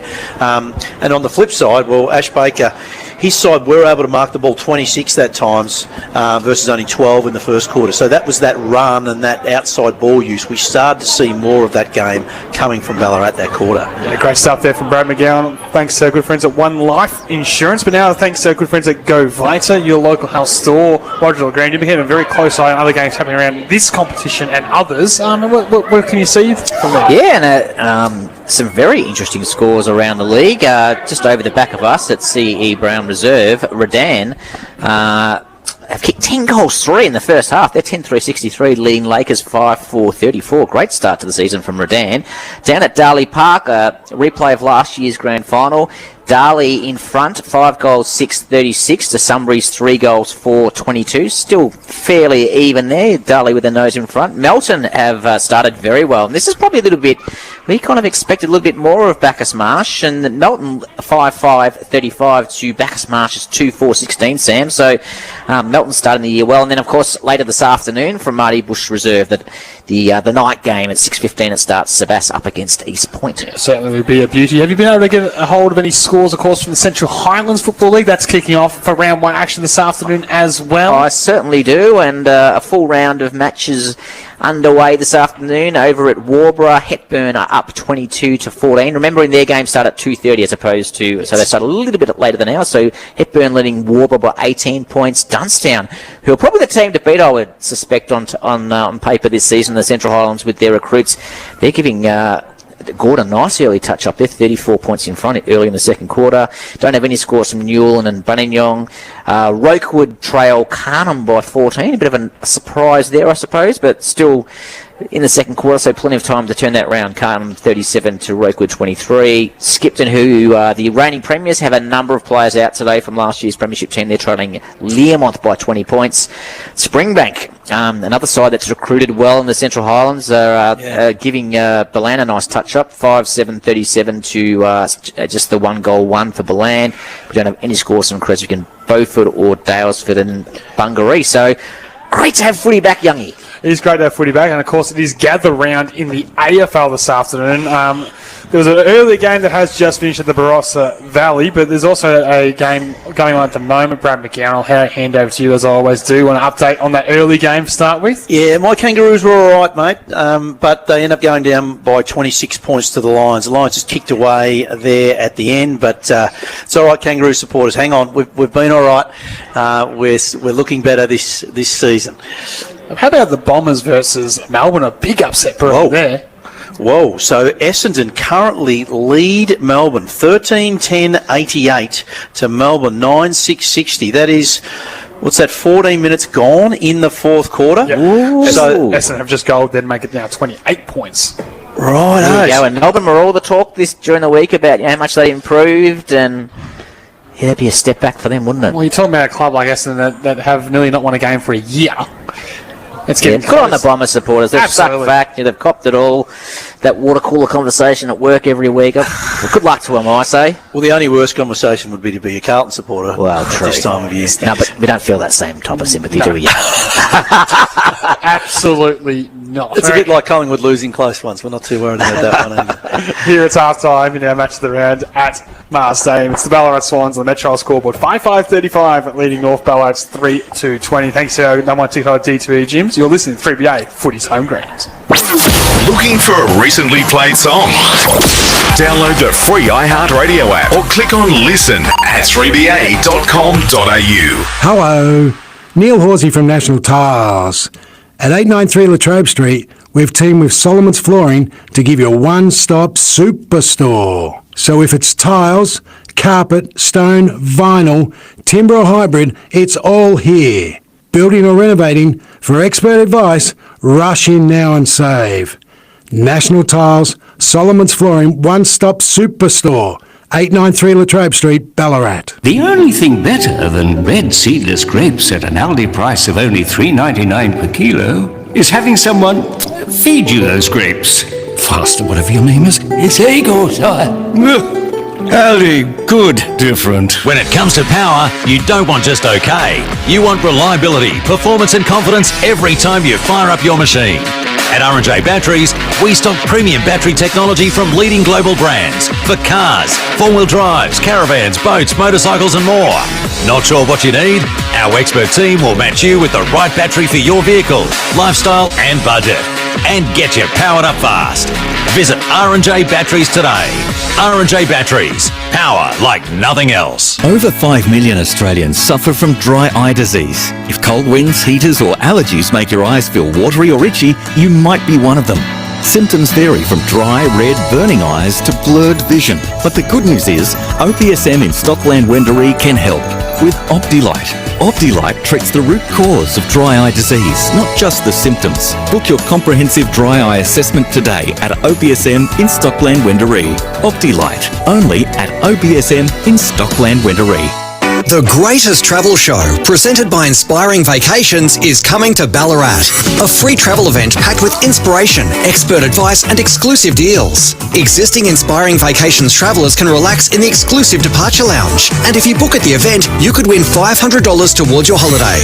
The greatest travel show, presented by Inspiring Vacations. Saturday, April 11, 9 till 4 at Ballarat Goods Shed. Free entry, but places are limited. Register now at inspiringvacations.com.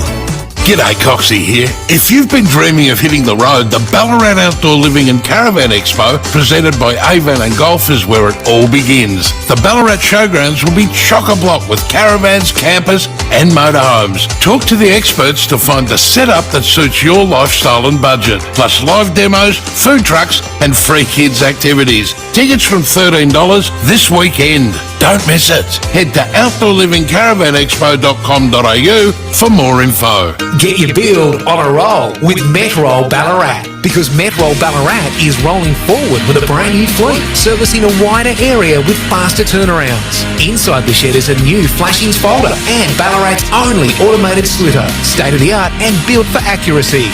Metrol is first in fencing and Blue Scope Colorbond steel roofing and rainwater products. Proudly local and with better service, better advice, better building solutions. Talk to Metrol Ballarat, 20 Wiltshire Lane, Delacombe. Do you know an awesome father or father figure? Say thank you by nominating them for an Australian Fathering Award. Run by the Fathering Project, these awards celebrate those special role models that make the world a better place for kids. At home, in the community, on the sports field, or in the workplace. Give your favourite dad the recognition they deserve. Nominations are now open. Go to australianfatheringawards.org.au to find out more. The amazing sale is on now at Snooze. Save up to 50% off selected mattresses. Plus, for a limited time only, take an extra 10% off selected mattresses on already reduced prices. Exclusions, T's and C's apply. Now it's back to McDonald's BFNL action, thanks to our #1 ticket holder, D2E Gym. From Delacombe to Wendouree, you're never too far from a D2E. This is 3BA Football. Welcome back to 3BA Footy's home ground, thanks to D2E Gym. From Delacombe to Wendouree, you're never too far from a D2E. And we're coming straight back down to our man Sam Treasure, who's been able to catch up with Ballarat's new interleague coach, Drew Petrie, boundary side. I've got Drew Petrie with me, boundary side Sam, former North Melbourne star as well. Drew, down here at the footy, what do you make of the first half here between Ballarat and North Ballarat? It's been a really good first half. I think both teams have played the conditions really well. Ballarat in the first quarter had opportunities to probably kick a few more goals. Andrew Hooper, I think he had 3 shots on goal quite early on and kicked one goal too. So he put himself in the right spot a few times to extend the margin. But obviously North Ballarat kicking that one right on the sirens kept it nice and close. And obviously you are the interleague coach this year of the Ballarat League in that game against Hampton. Tell us how that sprung into fruition, and are you scouting today or how the work's in? Yeah, having a look today, just finding some time to watch this game, and then I'll head across to Marty Bush Reserve to watch Sebastian East tonight as well. Yeah, so just want to give the role the respect it deserves. So having a bit of a look here today, having a bit of a scout around, looking at some players, a couple of the North Ballarat boys that have performed well. Will Boucher has been amongst it, Jackson McInerney as well, and also sort of Braden Purchase I think has played quite well for North Ballarat, and then for the Swans, and I'm a Swan at heart, so I've part of my reason for coming today is watch the Swans play, and there's a few of their blokes are performing well. Tristan Maple's been amongst the play, Fraser Perkins, White Squires have all been performing well, so it's it's a bit of scouting around. Just want to get familiar with some of the players that are going to make up the squad for the under-23s, and I look forward to being a part of the program, and I'm really grateful for the opportunity. Drew, Brad McGowan, hey, it's fantastic to have you back around the Ballarat footy, and obviously you're all over it with what you've just said then, and the boys are, or the potential players are quite excited to have you as a coach. And mate, what we know you're doing the the interleague role. Are you doing some other coaching as well? You're doing some school footy coaching down in Geelong or something like that, Drew? I am. I've just been helping out at St Joey's. So Shane O'Bree, an ex-Ballarat Rebel, Beaufort boys, coaching their first 18 team, and Gary Rowan, who is also a boy from Western Victoria, had a good career in the AFL ranks too. He is an assistant coach, and myself. So the three of us, led by Shane, coach. We were here a few weeks ago coaching in the Respect Cup between St Pat's and St Joey's, and the St Joey's boys had a good win that day. So my son goes to St Joey's. I live in Geelong these days, so just looking to contribute where I can. I had 25 years in the AFL ranks. I worked at West Coast for 8 years, but been out of footy for a year and a bit, so I'm just finding my footy fix in small capacities. Well, Drew, it's great to have you involved in local footy again. We hope to catch up with you closer towards interleague time. Yeah, I'm excited and looking forward to learning a lot about the players that I've got to choose from, and hopefully I can represent the league well. Thank you very much, Drew Petrie, joining our man Sam Treasure Barringer's side. Just give us a little update and taste of interleague football, of course. We're only up round one, but already we're starting to think about, progressing these young talents into future footy, Brad McGowan. Great ambassador for Ballarat footy, and with Drew, with what he's done, obviously, at the AFL level, but he's never forgotten where he came from, and you don't always see that, I don't think, but you see him back at local footy, and I think he's going to be a terrific addition to our interleague program. And an absolute superstar for North Melbourne. I'm a North Melbourne fan, and probably my greatest footy memory of North Melbourne is him taking the mark and kicking the goal and doing the Frank the Tank movement in that final against Essendon. I wanted to ask him about Frank the Tank then, but he's probably getting a bit sick of it. But he's the Petrie name is fantastic with football in Ballarat, it's great to have him involved.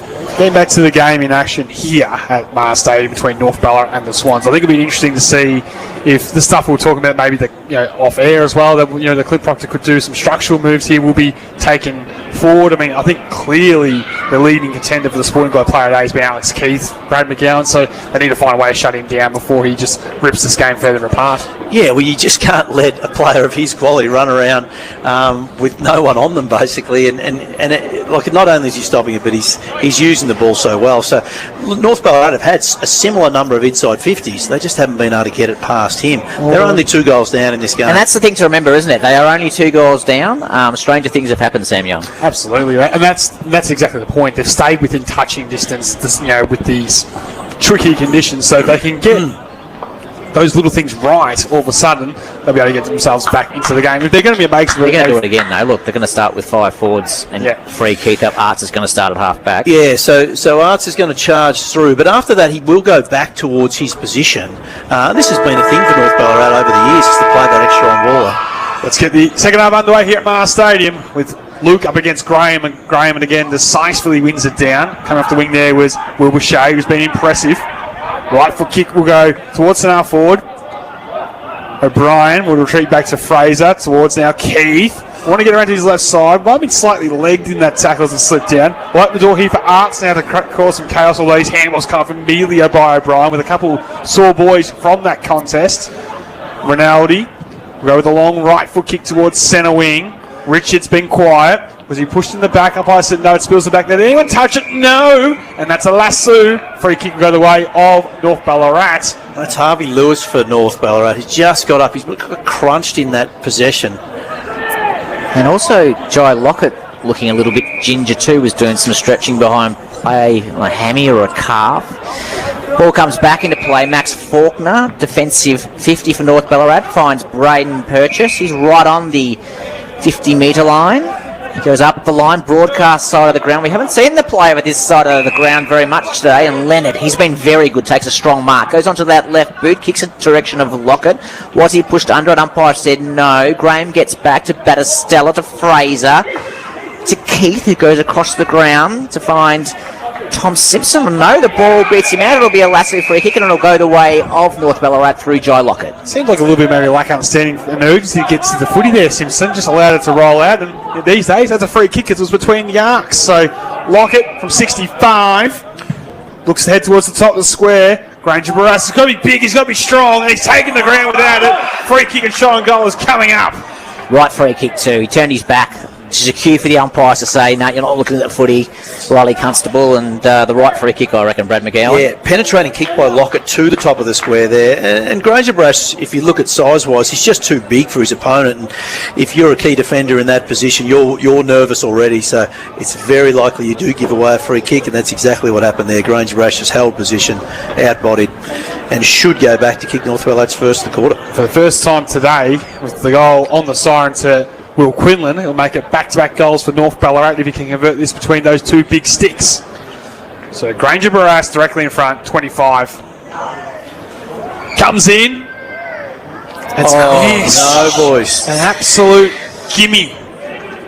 Oh, he's missed 15 metres out. Directly in front. Wow, 3-3-21 on the Metro scoreboard. North Ballarat move to Ballarat. Just 5-35. Sorry, Sam, just got to kick those, Brad. Yeah, he only just missed, but it did miss. And Ballarat have looked sleepy to start, if I was 100% honest here. So Ballarat need to switch on because North Ballarat are fired up early on. Maple brings the ball back into play, and just as Brad McGowan said, he's kicked it off the side of the boot. It's bounced once before the line, just outside 50, and it'll be a free kick to North. So some good signs for North Ballarat early. Bromley Lynch will be the recipient of the free kick. Probably should have been called out of bounds because he came in and stepped out, but the umpire called play. Oh, back from Granger Barras. What a mark! You won't see too many better than that. He's thought, I've missed a sitter. This ball's mine. He's come from 2 or 3 back and absolutely landed sideways. Yeah. And he's paying the price for it now, Brad. He was horizontal in the air. As you said, he's got up very gingerly. He actually looked like he had a sore back after the previous mark. He's fallen from 7 foot high there, landed on the back. He does not look comfortable at all. So he's going to have a similar shot to what his last one was, directly in front. He's on a little bit of an angle. Sam Young's picked himself up off the floor after that specky. I reckon refresh Instagram tomorrow because that mark will be everywhere. That is an absolute ripper. Can he make amends for the last sitter he missed? He can.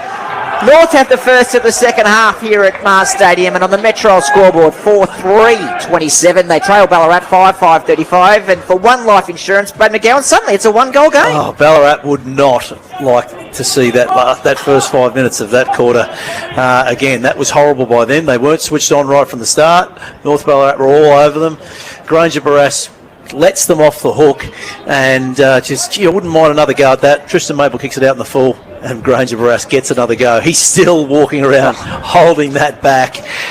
He's got altitude sickness, Bradley. Of course he's going to struggle. We didn't get quite a good look on the replay, but it's a good chance he just fell on the footy there and winded himself. He got some serious hang time, and well called by you, Roger LeGrand. The opening goal of the second half does go the way of North Ballarat. Back of the action here. Crouch has landed on his hammer. In the end, high contact free kick. The umpires said it's going to go the way of Brad Crouch. So, get the Swans into attack.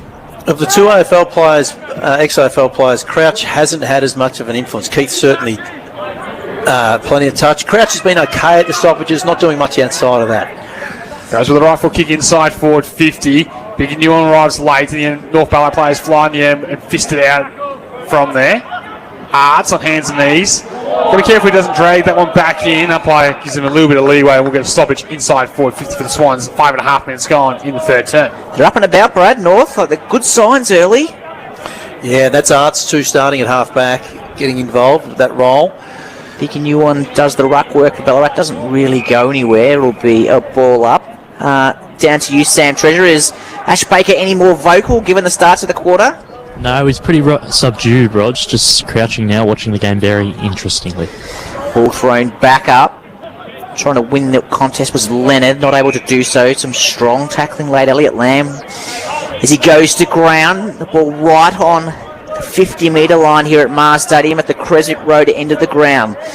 North Ballarat doing all the attacking to start the third quarter. Another ball up. That margin, that's just 8 points in favour of Ballarat after dominating in the clinches, you would say, in the first half, Brad. Yeah, now Jai Lockett there does look like there's adjustment there. He doesn't want Alex Keith to be free, and Joel Lockett keeps coming up towards Keith, so at least North Ballarat are trying to stop him.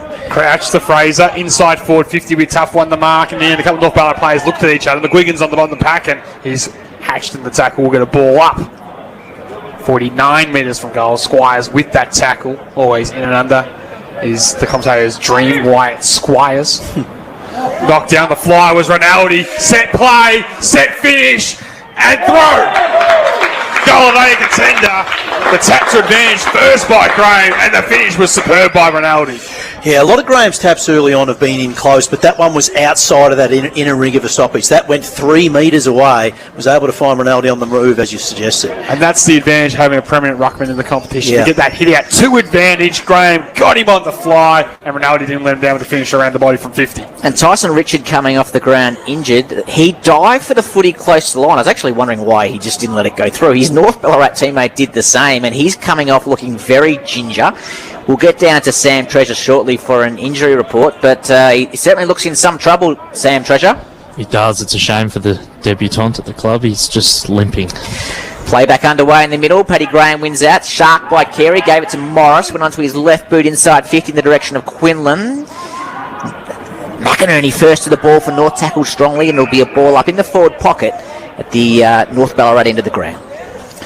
It's hard when North Ballarat get those quick clearances because they're starting half-forward flanker in Sam Arts at half-back. They always kick quickly inside 50 to an outnumber, so they're very unlikely to score directly from it. So at least they've got a stoppage here and can now even the numbers up. One down by Graham in the ruck again decisively. We'll get a repeat stoppage, but that's also the key of the positioning of Alex Keith too, to force those forward entries wide as well and not make it so easy for them to score if they do win it out front of stoppage. Can't underestimate the points of that. As a free kick for the block in the rucking contest will go against Lockett. It's going to go the way of Graham, who I think has been super on debut. Yeah. Right foot kick towards the outside.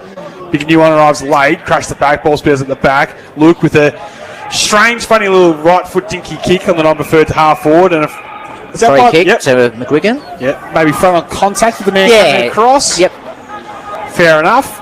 Go against Ballarat and go the way of Declan McGuigan. He'll arc around to that right side, hit the hot spot. One for Granger Barras to get maybe big, crunching spoil in the end. Quinlan hasn't moved. Back on the way with the footy though. Ballarat will come away with it. One bounce to Perkins. That was good by Perkins. He tucked it on his arm and tries to gain territory down the line. Biggie has it scored away by a couple of North Ballarat defenders, one being Penny, and we'll get a ball in. The attacking side centre wing. Will Quinlan in some significant trouble behind play. He has slowly getting to his knees now. He was in that last marking contest. It's going to be a blood rule. He will go into the HIA protocols, you would suspect, Sam Young. That head contact to the ground did not look good at all. Well, it was friendly fire, wasn't it? It was Denver Granger Barras. He's really starting to have a presence down there and throw his weight around in these contests. Unfortunately, on this occasion, it was his own teammate that he got. Might cross down to Sam. Sam, any update on Richard at this point in time? Yeah, he just came for a wander in front of me, Rog, and struggling to put full weight on that foot. Just having a chat with the trainer now, he does look a bit distressed. So we might go, while we've got the opportunity with this blood rule, Sam Young, we'll go around the grounds thanks to Go Vita Ballarat, your local health store, for an update on scores closer to half-time from other games. What can you tell us? Yeah, but Redan 10-3, 63, Lakeland 3-5, 4-34, Darley 6-8, 44, Sunbury 3-4, 22, and Mountain 5-5, 35 to Bacchus Marsh 2-4, 16. Thanks to Go Vita Ballarat, your local health store, and Brad McGowan, AFL store. Must be nearly the end of that Essendon Melbourne game. Essendon supporters will be happy. They are going to win. There's 30 seconds to go, and they will lead 17-11, 113 to 10-7, 67. Back with the action here on the centre wing on the broadcast side. Near the ruckman touch that coming through was Taj Bowman. He couldn't quite gather. Ball in dispute, well played by Simpson initially to just make it a half the contest. And Tom Bromley Lynch in his return wrapped him up. We're now advanced to half forward for North Ballarat. Graham and Luke. Early fire by Graham and a superb tap down to the Squires on the number third left boot. He'll go towards Nguyen on the lead, and he's going to touch him. He won't get there. Out of bounds, and the lasso's out again. Another free kick will go the way of North Ballarat. And Don Penny, who's looked good behind the footy, will get us back underway from true centre wing on the broadcast side. He has been good this afternoon, Penny, and he goes on to that beautiful left foot of his. Umpire's found a free kick. It's going to go the way of North. He's paid advantage, and no, he's going to bring it back. He originally called advantage and then changed his mind. The free kick will go the way of McGuigan. Probably should have been advantage in the end. Lockett was smart enough to keep moving, but the umpire kind of let him go and then said, no, actually he can come back. So to McGuigan, he's on centre wing, broadcast side of the ground. Umpire, this is ridiculous. He's going to make him come all the way back behind the mark. Because he's taken so long, Ballarat now have their ruckman and Keith, the centre-half-back, spare in the hole, and it's kicked straight to him. So McGuigan long to 50, and as Brad McGowan called, Ballarat had the numbers back, wasn't able to take the mark. Keith came through, snatched out of his hands by Lewis, goes check side to the goal square. Granger Barat! Nowhere near as good as his last mark, but a chesty in the goal square. I was just about to give Harvey the biggest spray of his life for not having a left side, but the check side boot kick did find its target, Brad McGowan. As DGB kicks it through for the goal for North Ballarat, and they move to 5-3-33 to 6-5-41. I was just surprised that the ball went to Graham, who was the spare ruckman for Ballarat, in the air, but he just fumbled it, and he fumbled it straight to Alex Keith, the other spare player who was right next to him. It bounced off his chest, bounced off his hands, straight into the North Ballarat players' hands. The Benny Hill music should have been playing because it was a horrible calamity of errors. Look, Ballarat was well set up. They just mucked it up in the end. Goal for goal to start the second half here. 13 minutes gone. 8 points on the Metro scoreboard. Still in favour of the Swans. The North Ballarat mounting a very good case, and with a tactical move into the ruck was Granger Barras. Got a couple of goals, now having to run and jump against Graham. Graham decisively wins it down though. Shea kept the ball in front, which was good. Leonard, clever knockout, found that spare man in Arts, trying to bust his way through. Got the handball away, said the umpire. Perkins, who's lifted, had a cut off there initially by Bromley Lynch. And Ricochet's back into the corridor. Arts slow to get back up. We'll keep an eye on him. He's got a fair hobble. Crouch goes off the deck inside forward 50. Purchase led the race. His kick was smothered initially. Coming through there nicely was Hooper. Crouch again, desperate, trying to halve the contest, and in the end wins the stoppage inside forward 50 as there's some sore boys making our man Sam Treasure working overtime with Richard for Ballarat, Quinlan for North Ballarat, and now Art's looking like he's got a fair hobble, but he wants to wave off the trainers to stay out there for the moment. Granger Barras wins the ruck, and another stoppage inside defensive 50 will be the result after 40 minutes in the third term. So just a reminder on that Metro scoreboard, North Ballarat 5-3-33, Ballarat 6-5-41. Big hit out from Curran.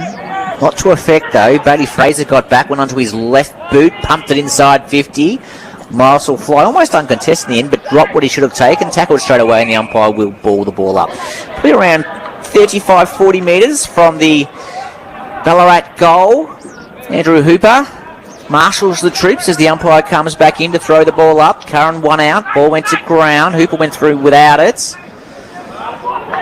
Jack O'Brien was clever enough to pick it up, gave it back to Rinaldi. Zach over to Bailey Fraser. He's got that beautiful left boot. He goes long, he goes very long. Oh gosh, Glover kind of looked all over it, and then it just sailed over his head, but fortunately for him, it went through from behind. Do you reckon he was worried about the post? Is that why he kind of looked back in like, possibly. I don't know where the post is, and in the end, I think you're right, Sam, yeah? That's why he didn't get a glove on it. He was right on the goal line, but Bailey Fraser is that sort of player that it's such a penetrating kick. The ball always goes 5 to 10 metres further than you'd think. Yeah. Plus he had the breeze. Just a beautiful kick of the footy, Bailey. Metro scoreboard reads 6 goals, 6:42 now. So you've got 5-3-33. As Sam Glover gets it back from Crescent Road, he can bring it back underway. North Ballarat will go down the middle towards Lockett at full stretch. He couldn't mark. Will Curran get the impact the contest? Keith one way, Curran the other. And it's been a low possession game by Curran, but that was a good moment against Keith, and they got around him. And the North Ballarat crowd and the team lifted there. It's like they were like, we can't let Keith go around by himself. You can just feel the momentum changing. Lockett took out of the ruck, ricocheted back from the smother of the kick. Ball still alive, it's enough back. Free kick to be picked up. It'll go the way of North Ballarat. Bit of feeling creeping in here, Sam. It's becoming physical too, this game. He's pointing the wrong way, the umpire. It's actually the way of the Ballarat Swans. Definitely pointed. He did, absolutely. As Perkins will go towards the hot spot. Here comes Biggie. It's nice to stay down. Penny. Did he throw it away? Umpire said no. Perkins is wrapped up immediately. We'll get a stoppage 25 out directly in front.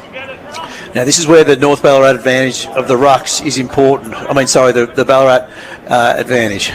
O'Brien against Curran. Lamb went in to pick it up, was tackled straight away, gave it back to Faulkner, couldn't pick it up cleanly. Ball goes to ground. Ballarat players throwing their arms around, calling for holding the ball, but the umpire says, no, give it to me. I will throw the ball up. Fletcher Loader laying that heavy tackle for North Ballarat. O'Brien wins out, straight into the hands of his North Ballarat opponent. It'll be another ball up. This time around 20 metres from the Ballarat goal. It's probably Brad McGowan, 25 players circling this contest. Yeah, very hard to get anything going in this one. Max Faulkner sharked the hit out. Gave it straight back to his opponent, Jack O'Brien. In and under goes Bromley Lynch and did it well in the end, but his handball missed the target. Came back to Rinaldi.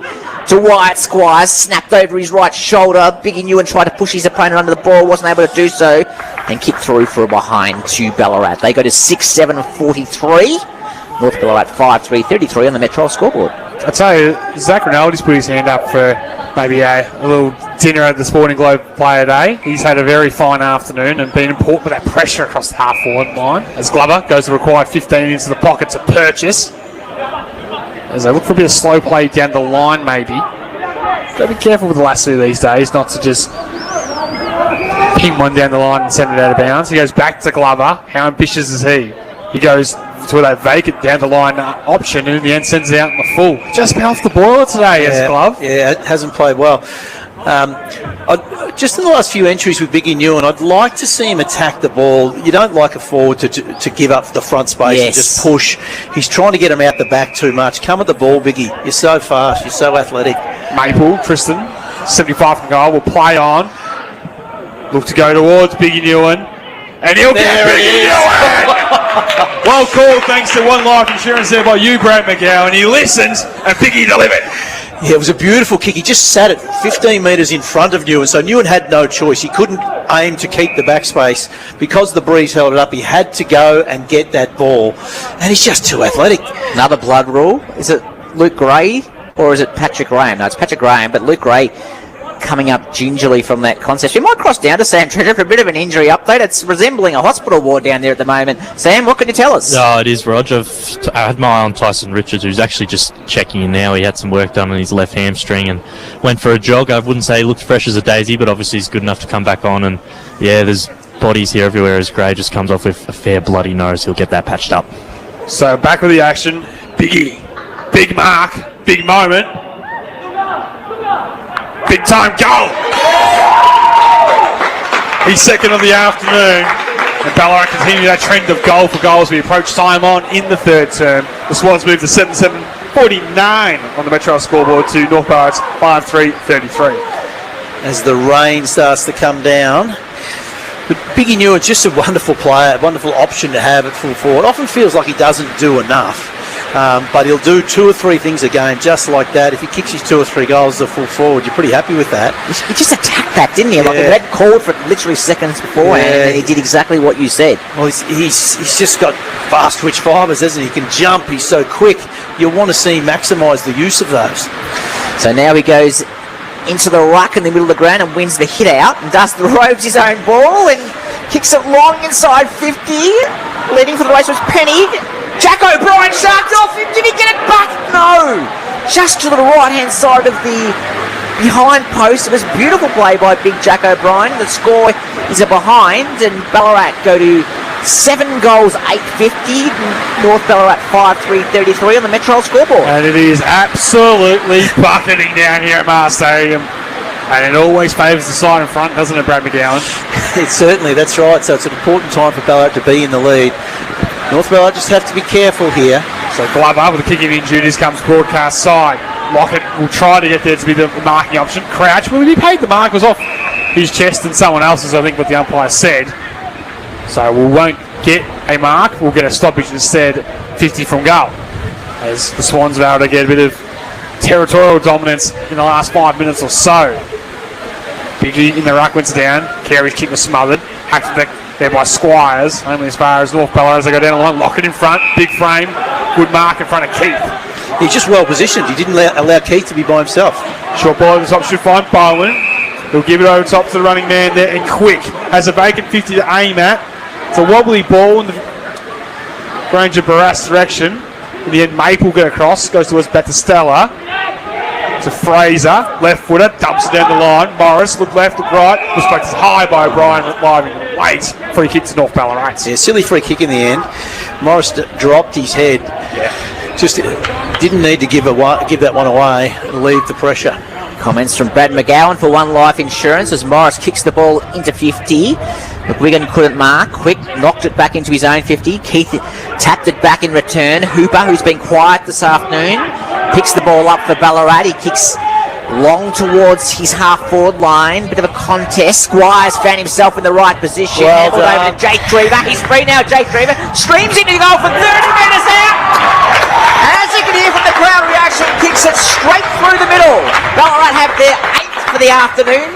They go to 8-8-56 to North Ballarat 5-3-33 on the Metro scoreboard. That was class. That was so good. Andrew Hooper's won the ball in the middle, was going to just bang it on his left, but decided, no, I'm going to be able to get my feet and change direction. And he could have bombed it long inside 50, but he looked up and saw that North Ballarat had a spare player, so he kicked it towards the boundary line. And then the second Ballarat player ran on. The two of them worked it out by hands really cleverly, just to be able to get in behind the North Ballarat defenders and then run in and kick a really classy finish in rainy conditions. That's class by Ballarat. That's really impressive. Sam Treasure, looks like Tyson Richard just can't get going, can he? No, he's back on the bike, and I can see Luke Gray's got 2 trainers, one with gloves on, so there's a fair bit of blood, but he's getting patched up. And it looks like he might be mummified and be able to return. As back of the action here, Leonard went wide to Shea, off to Morris. On the number 3rd left boot, will go towards full forward. Lewis, was he held? Yes, he was. Umpire in perfect position, saw the jumper being tugged. And North Ballarat do need the response. And Harvey Lewis home opportunity on a 45-degree angle from 35 metres out. Some of these small forwards for North Ballarat are quite crafty. He's done some good things this afternoon. I really like Lewis. I like Shea. I've liked Bowman. They've all had some really good little moments here. Yeah. The future is very bright for North Ballarat as they continue to get game time. And Lewis gets his second as North Ballarat will get the response on the Metro scoreboard, moving to 6 goals, 339 to Ballarat's 8-8-56. Yeah, he's a player. He hasn't necessarily been in the best position each time, but he's just clever. Held his position pretty well. The ball happened to come sort of to his side eventually, and he's been good at ground level.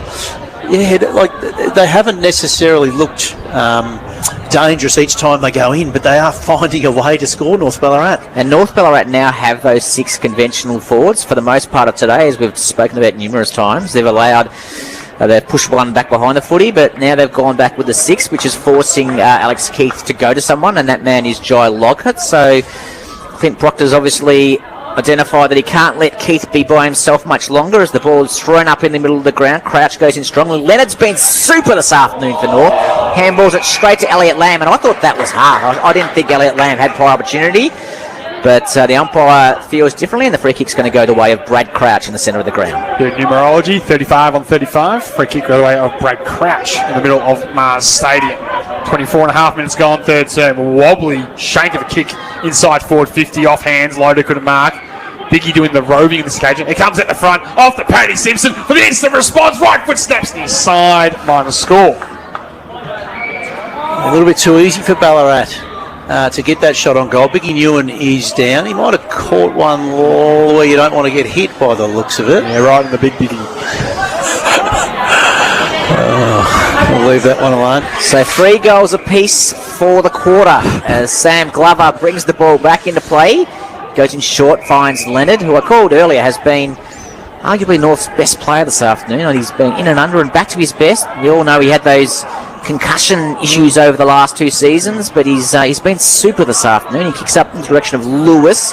Lockett rove the ball from Lewis, went onto his right boot, kicks to a vacant 50. Curran for North leads for the ball on the boundary line, goes check side. He couldn't, could he? He can't. He goes all the way across the goals in the end and out of bounds next to the behind post, and it will be a throw-in, I suspect.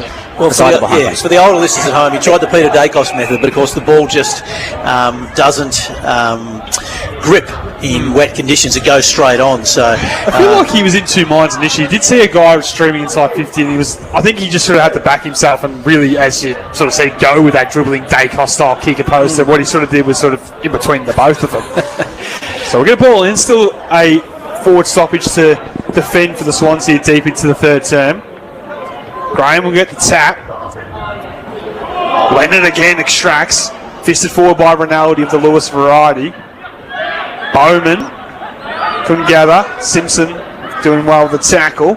Did well not to get his back and turn his direct opponent. Squires pinged an arm. And in the end, no problem. We got a ball very close to the boundary line. As that's Will Quinlan's made his way back out on the ground, which is good to see. Must pass all those HIA tests. And given the contact he endured early on, I'm surprised to see that, but that's great for him. Curran in the ruck against Graham. Coming through strongly was Lockett. Couldn't quite get it off his shin and ricochets out of bounds into the turf. And inside 50, so no lasso free kick. We'll get a boundary throw in 27 minutes gone, third term. So ball to come back into play. An opportunity for North Ballarat. Graham won the hit out, hit it straight to Bowman, tackled straight away. And whilst the umpire comes in to ball it up, Brad McGowan, how have you assessed Jai Lockett's game this afternoon? I think he's presented well. Yeah, I just really like his presence. The ball hasn't necessarily been kicked to him very well, but he's constantly giving them effort and energy, bringing the ball to ground, throwing his weight around defensively. Fraser Perkins wins the clearance from that baller, kicks out to centre wing, foot races on. Zach Maple leading Wilbur Shea for the ball, wasn't able to pick it up, both holding each other. Umpire said play on. In the end, North have the numbers, and through Max Faulkner, are able to win the footy. Handball to Shea, kicks inside 50 in the direction of Quinlan, goes over his head and out of bounds inside the North 50. We've played nearly 28 minutes in the third quarter. The margin just hovered around that sort of 12 to 18 point margin for the majority of the afternoon here, Macca, but you feel like a goal here to North Ballarat is massive for their chances going into the final term. Yeah, we don't have stats on time in forward half, but I would have thought that the ball would have been in North Ballarat's forward half for, 70% of this quarter. So they've had their opportunities. Curran wins it down, Simpson unable to gather. Comes out to Bromley Lynch, rifle kick. Now it's gone the required journey, and with courage, Brock Leonard marks. Fantastic mark by Leonard. As you're saying, someone who has had concussion issues, he just flew for the footy, and he's so good at stoppages. Like those two, Lamb and Leonard, have been great as inside mids for North Ballarat for a long time. And, well, this is going to put them right back into the game. He's not a notable goal kicker, though. Only one goal in every 8 games across his senior footy career for North Ballarat. And he comes in and shows maybe I can be one. As he pops it through, does get that late goal that the Roosters were after. They moved to 7 goals, 3-45 on the Metro scoreboard, trailing Ballarat's 8-9-57. It's been great, hasn't he, Brad McGowan, for One Life Insurance? He's just been in and under and, against a strong midfield. He's been one of the better players on the ground. Yeah, and I would have thought he would have certainly been one of the highest clearance players, whether that's getting the tap from his ruckman or probably more often sharking the hits from the Ballarat ruckman, Paddy Graham. So game on here at Mars Stadium. As you head towards 30 minutes, there can't be too long left in the quarter. We have had a couple of blood rules which might be slowing things down. It's Ballarat by 12 points on the Metro scoreboard. North 4 goals to 3 for the quarter. Morris for North Ballarat could have taken one high. Umpire said no. Quick goes in for North. Kicks on the right boot half forward. Maple led in the race for the ball. Was he held? Umpire said no. In the end, Fraser helps his teammate. Handballs back to Simpson. Simpson kicks long for Ballarat in the direction of Biggie Newen. Glover gets back and takes a strong mark overhead for North Ballarat. Comes inboard to that man Leonard. Plays on quickly. He goes on to the outer side and another mark to North Ballarat. Is there a chance for another, Sam Young? Yeah, Arts is out here too, so he'll find the ball in between half forward, centre wing on the outside.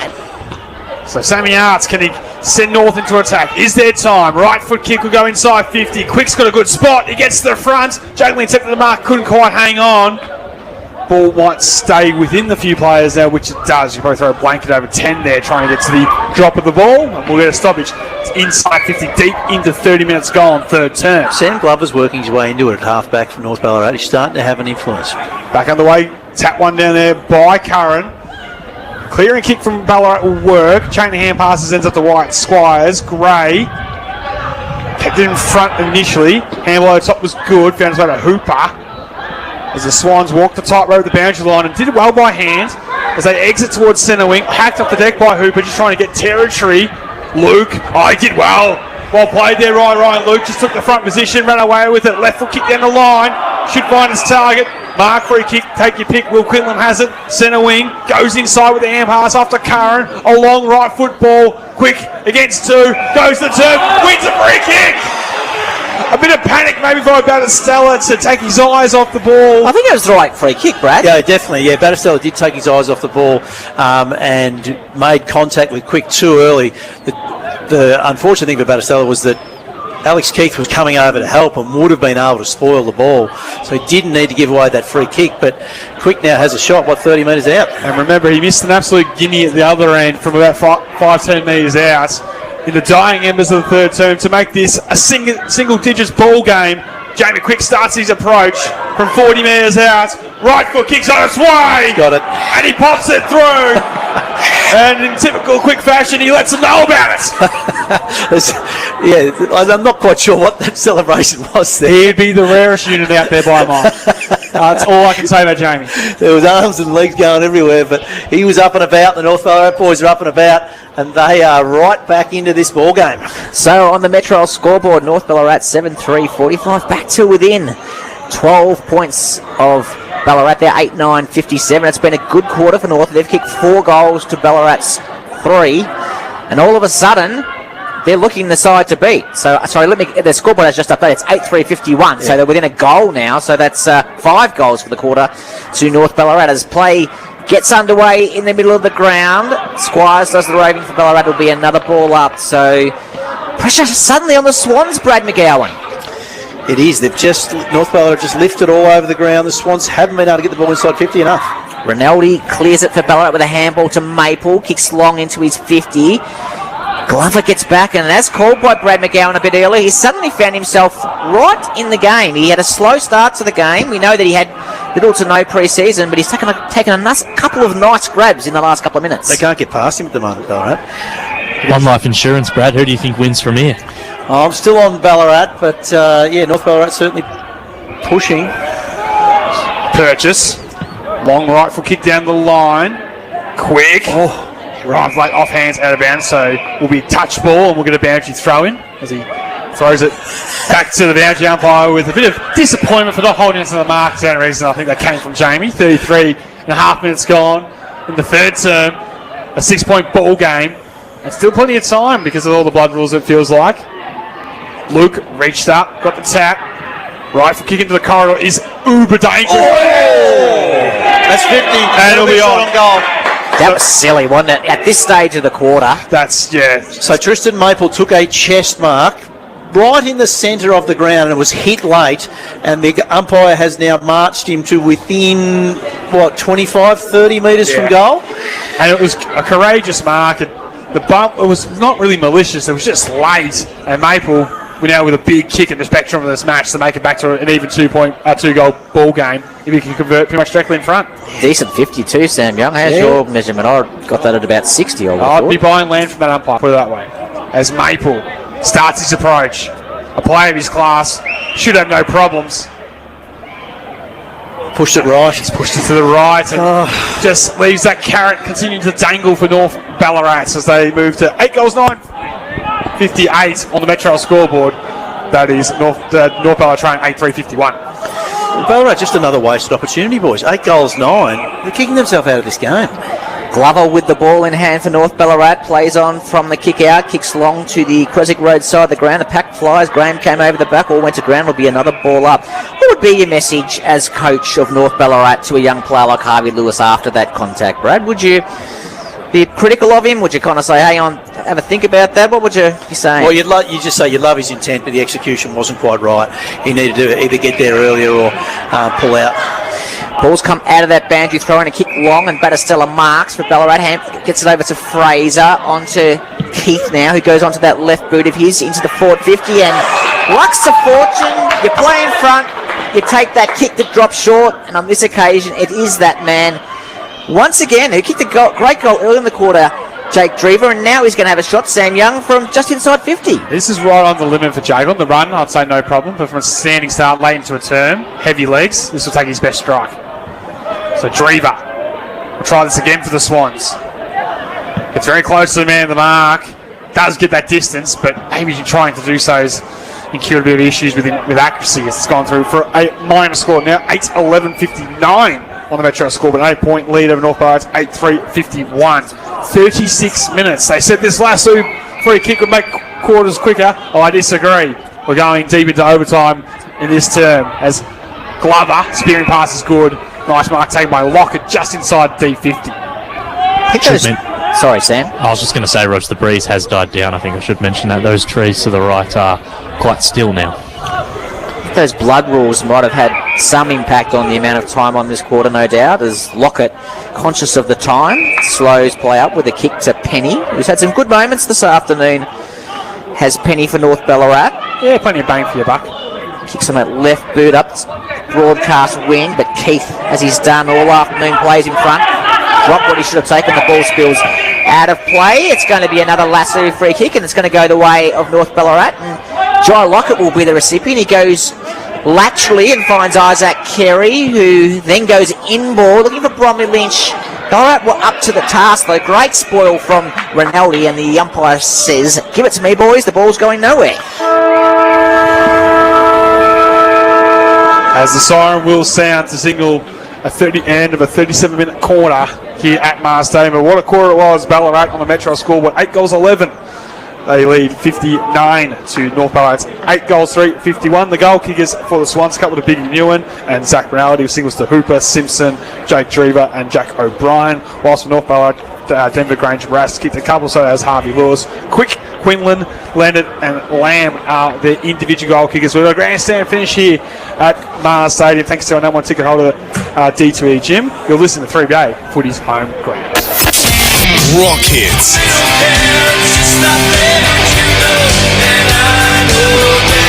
Pop hits.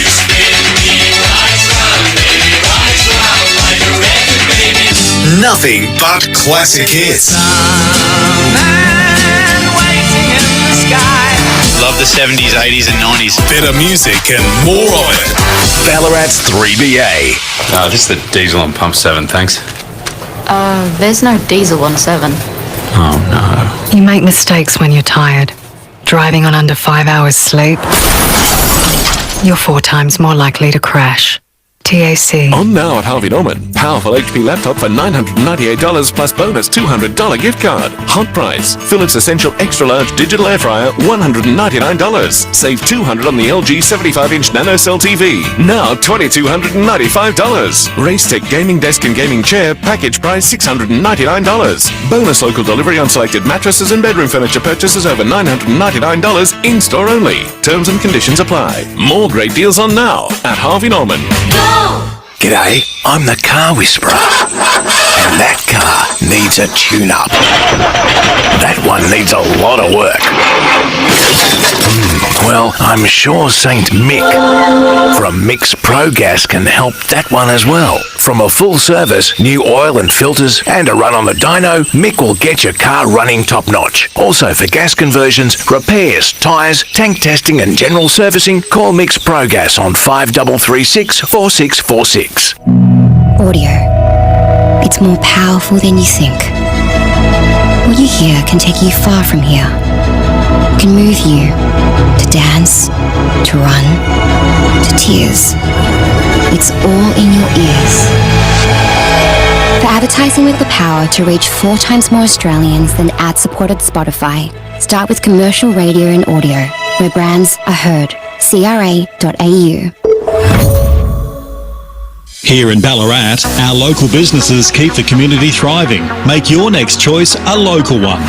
Organised Care takes a therapeutic approach to organising your home with trained professional staff, specialising in decluttering, hoarding and squalor cleanups. Organised Care Ballarat, now accepting new referrals. No judgment, just support. Ballarat Windscreens and Chip Repairs delivers quick, reliable, no-fuss windscreen repairs that keep you safely on the road. Ballarat Windscreens and Chip Repairs. Call 0411 920 379 for your on-site repair today. Support local in Ballarat. It's the simplest way to keep our community thriving. When it's time to get the job done, make it easy, make it effective. Talk to Metrol. Metrol manufactures and supplies high-quality steel roofing, fencing and building products built tough for Aussie conditions. Need fencing? Trust the experts. Choose from a huge range of BlueScope colour bond panels, profiles and colours. Proudly local and with better service, better advice, better building solutions, you're in good hands. Metrol Ballarat, 20 Wiltshire Lane, Delacombe. The greatest travel show, presented by Inspiring Vacations, is coming to Ballarat.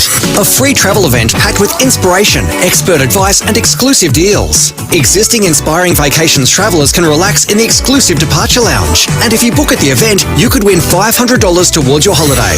The greatest travel show, presented by Inspiring Vacations. Saturday, April 11, 9 till 4 at Ballarat Goods Shed. Free entry, but places are limited. Register now at inspiringvacations.com.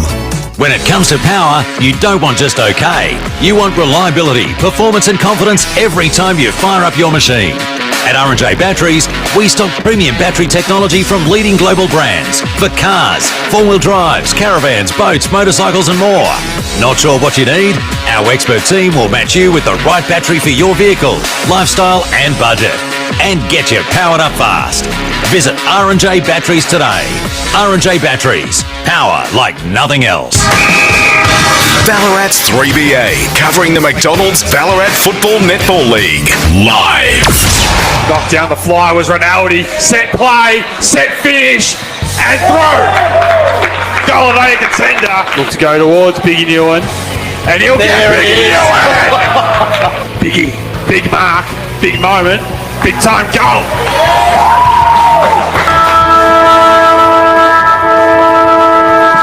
Welcome back to 3BA Footy's home ground. Thanks to D2E Gym. From Dallacombe to Wendouree, you're never too far from a D2E. Sam Young and Roger Glenn bring all the action live in the commentary box. And thanks to our good friends at One Life Insurance, here's Brad McGowan. Okay, so stats-wise, well, the most important stat was that North Ballarat kicked 5 goals that quarter. So that got them right back into the game, back within those 8 points. Look, they got those 5 goals from 14 inside 50, so they're 14 to only Ballarat's only 7. Look, hit-outs, Ballarat continue to dominate. They're another plus 10, so they've been plus 30 overall. So if you're playing in the Ballarat midfield, you should know, well, we're more likely to get the ball hit to us. The trouble is North Ballarat now know that as well, and particularly its centre bounces, or it's now centre ball up, sorry. North Ballarat were actually plus 4 in those centre ones. So I think they probably, we know that North Ballarat are getting their half forward, Sam Arts, to keep starting at half back and running through at centre bounces. I think that's because they're worried that the Ballarat ruckman is going to whack it forward. I think they can change that. I don't think Sam Arts has necessarily had any influence from that, and it allows Ballarat to have a spared player, often Alex Keek, behind the ball at a centre bounce. So I'd be suggesting call that one off and keep it even.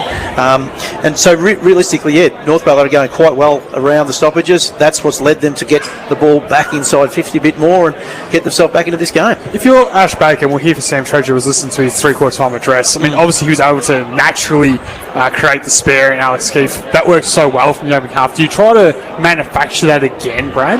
Yeah, that could be handy if you could do that. So how could you do that? But to do that, you'd have to send probably a half forward around and play as a half back. Look, Ballarat are in front, and really, like, they've kicked 8 goals, 11. Ballarat really should be further in front. It's just that their inaccurate kicking has led to North Ballarat having a chance in this game. So I'd be starting off just for the start of the quarter, just trying to play the way they have been, because they are the better side. But yeah, you might have a backup plan for that later on. We might quickly get to Sam Treasure, who was listening to Ash Baker's three-quarter time address. Yeah, he got them all in close, said this is an ideal opportunity. He alluded to the tackle pressure, which was 23-9, but he wants them to stay disciplined with the tackles. He said he wants his boys to get hands on the footy at stoppage first. Talked about how the clearances went North's way that quarter. Back 50 has to defend better. He also put emphasis on defending the corridor this quarter. Composure going forward, and then he said word for word right at the end to challenge yourself, work hard, put them to the sword. So Ballarat with the early clearance, courtesy of a free kick to Graham. The ball comes out to the wing to Battistella, who slips at the crucial moment, was able to recover and get the kick up the line. Glover led the race to the ball. It's going to be a lasso free kick, and it's going to go the way of Ballarat. That's the cruel one, isn't it? Yeah, off the boot it was, and Chevy Smart will be the recipient.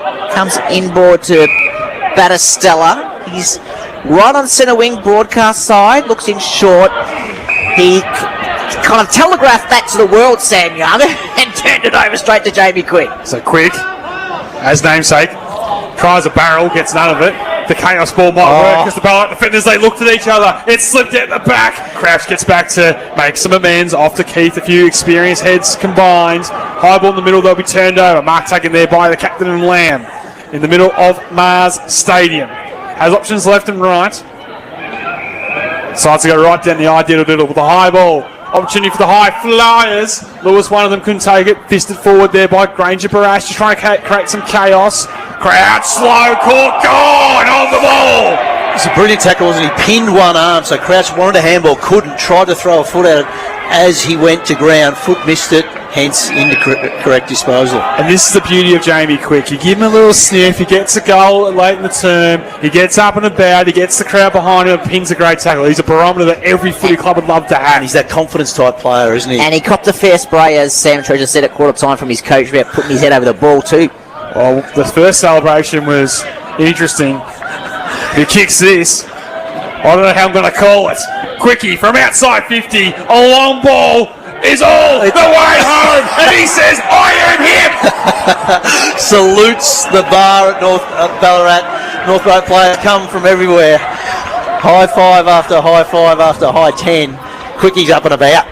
Beautifully called, Sam Young, and all of a sudden, we've got a 2-point game. North 9-3-57. Trail Ballarat 8-11-59 on the Metro scoreboard. And the rain's tumbling down once again, gents. So beautifully called by Sam Young. As he said, Jamie Quick very much the barometer for North Ballarat. He's had a topsy-turvy afternoon, but certainly his last 30 minutes, Brad McGowan's been super. Fantastic. Playback underway in the middle. Hit out one by North, but shark by Graham. Quick, that man again, kicks it off the ground to Lewis. Gives it to Art, who goes with a torch straight down towards his goal square. Granger Barras got it! Marked it then for Granger Barras, about 20 metres out from goal. And all of a sudden, the momentum is with North. Well, I called for that Sam Art's roll to be called off, but it just worked perfectly then. He was running through, stole a handball, booted it in, and Denver Granger Barras just was too strong in the contest. If he's one-on-one, he's just too strong to wrestle with. He just knew how to protect the drop zone so perfectly, and as a defender, Riley Constable has still no chance against DGB. Yeah. And remarkably, they've trailed all afternoon, it feels like. They probably actually have, to be fair. Denver Granger Barras, for his third, and for the lead, comes in, and he's got it! North Ballarat in front. 10 goals, 63 on the Metro scoreboard. The Ballarat Swans 8-11-59. After Granger Barras kicked the goal, he then tried to put his arm up to celebrate, but he's obviously still got a sore back from when he was horizontal taking a hanger and he can hardly move. They've now said, hey, go into the ruck for us. So he's trundled up to the ruck. Yeah. He doesn't really want to do this though, by the look of it, Sammy. It's because Ryan Luke has come off limping, so North Ballarat are going to have to do this without their main ruckman. What a game we've got here at Mars Stadium.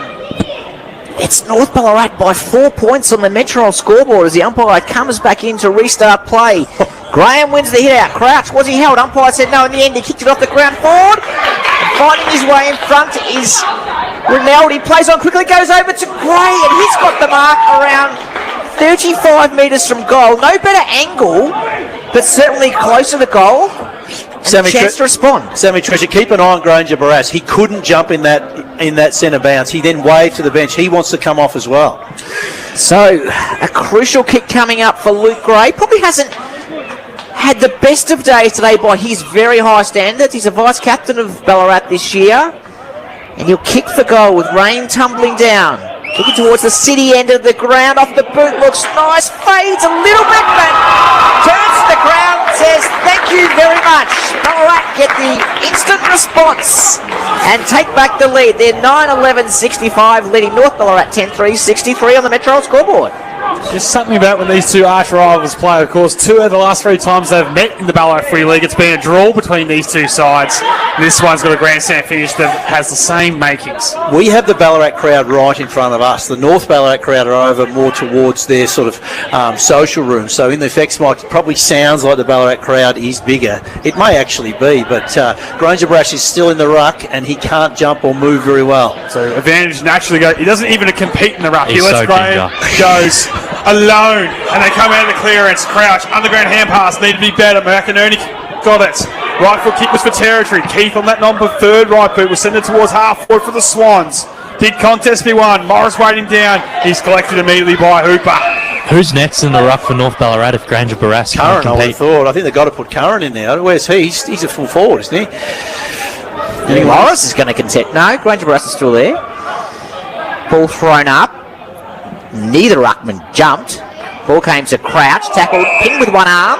Umpire said incorrect disposal. The free kick going the way of McGuigan for North Ballarat. Looks to move on quickly, and that's been the noticeable change in North Ballarat's game since half time. Moving the ball quickly. He kicks long. Great mark getting back from Ballarat. Guess who? Alex Keith. Early contender for the Sporting Globe Player of the Day, Alex Keith. It's been super in his debut for the Swannies. Bailey Fraser's a little bit ginger from that mark contest too. Friendly fire with Keith going back. Goes down the middle. Glover read it well with the boot. Turnover. Can they generate a score? Quicks in a one-on-one. Can he get it out the back? It slips off the surface with the wet stuff. And in the end, it was too quick for Jamie. And out of bounds it goes. Ash Baker just has a complete sigh of relief down here at the bench, boys. He just paces back to his interchange bench and looks at his boys and has a deep breath. The two halfbacks are really dominating, Alex Keith, and then Sam Glover has continued to work his way into this game, and he's starting to really set up the offensive movement for North Ballarat. We've got a ball in 7.5 minutes gone. Final term. Deep inside 50 for North Ballarat. They trail. Shallow throw will favour Curran. He leaves it for Morris coming through. He's dumped the tackle, wasn't slung to the umpire, so we'll get a repeat stoppage. Can't underestimate his game this afternoon, can you, Macca, in terms of Morris's number of touches, if nothing else. May not have been as clean as some others, but he certainly had plenty of it as Ballarat win a free kick through Alex Keith from that throw-in. First gamer for Ballarat this afternoon, but by no means a novice in the footy caper. Decorated career with the Bulldogs and the Adelaide Crows. He kicks the ball in the direction of his ruckman, Graham. A clear kind of winner from that contest, and it'll be a ball up. Should mention the cricket caper as well. I was going to say, all the fans of the Melbourne Stars, maybe, a couple of games there. Yeah, that's true. Renegades, was he? No, Stars. Talented young man. Back up with the action here with the footy. Shea couldn't gather for North Ballarat. Hooper did well to half the contest, but did he drag it in? Well, the North Ballarat player actually dragged it in. Umpire spit a free kick the way of the Swans. Leonard shaking his head, not happy with that one, Sammy. As Keith with the handball receives, been enormous in this final term. High ball towards half forward. Ewan couldn't take the mark. Seems to be still recovering from that knock to, well, Biggie got one in the dicky, let's be honest. Yeah, and he just hasn't, again, he sort of just goes missing for periods of times, Biggie, but if we can get him to attack that footy again, that's when he's at his best.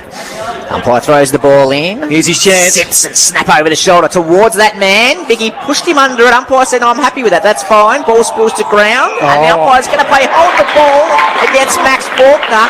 And it looks like it's going to go the way of Jack O'Brien. Seemed harsh. Like, I don't know about you, Brad McGowan. He kind of picked the ball up, tackled straight away.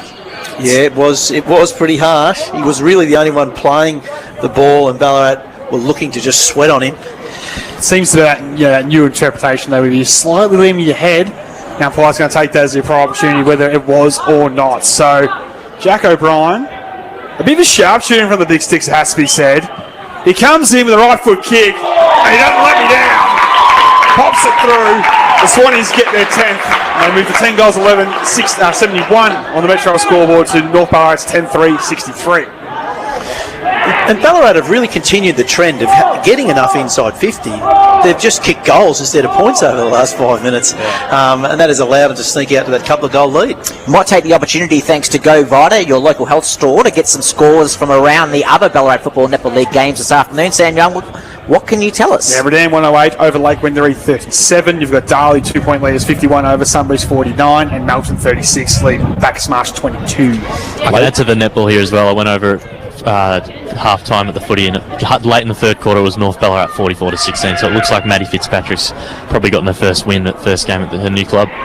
Wyatt Squires with the ball for Ballarat, comes back to Battistella. Round one, handball was shaky, good enough to get away with it. Was Maple, gave it to Simpson, onto Rinaldi. Handball goes out wide and finds Zach Maple. He kicks inside 50 in direction of O'Brien. North defender Glover might have been met high. Umpire said no play on, and North good enough to clear up. Carey heavily met as he kicked the ball. Kicks in the direction of McGuigan on the wing now. Gives the don't argue, and then gets tackled, holding the ball. Umpire said play on remarkably. Lewis threw his head back looking to win a free kick. What's going on? Yeah, clearly threw. He had one arm pinned, so his only option was to throw it and got away with it. Granger Barras is on the bench as well here. on the sidelines for North Ballarat, and he's in a fair bit of pain by the looks of it as well. I'm not sure if he's going to get back out there. But Ryan Luke is back out there and in the ruck. Yeah, and competed well there. There's a big contest on the outer wing. Squires, hard as a cat's head, did well. Bounced up, left foot kick will go. Just a shallow entry inside 50 in the end. Glover, who's got better as the game has gone on, slides and takes the mark. Wobbly kick goes between the legs of Morris. Rinaldi waits for it, gives it off there to Perkins, shakes and bakes his way through one tackle. Long kick to full forward to the big man in Biggie wanted the back space. What are you doing? He goes for the central kick. I don't understand. He was 15 out and he stuffed it up.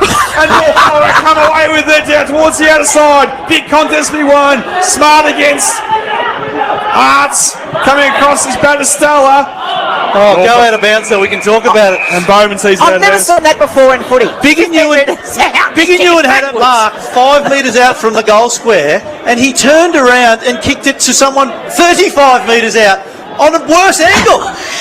There was no reason to do it. Clearly he thinks for something. Oh my goodness. Ball back into play. We're all just kind of trying to pick ourselves off the floor after that one. We'll never see that in footy again, I reckon. It's McGuigan for North, kicks the ball inboard dangerously for the turnover. Maple, was he pushed in the back? Umpire said no. Tries to tap back to his brother in Zach, and he's quick enough to kick it off the ground out to the wing.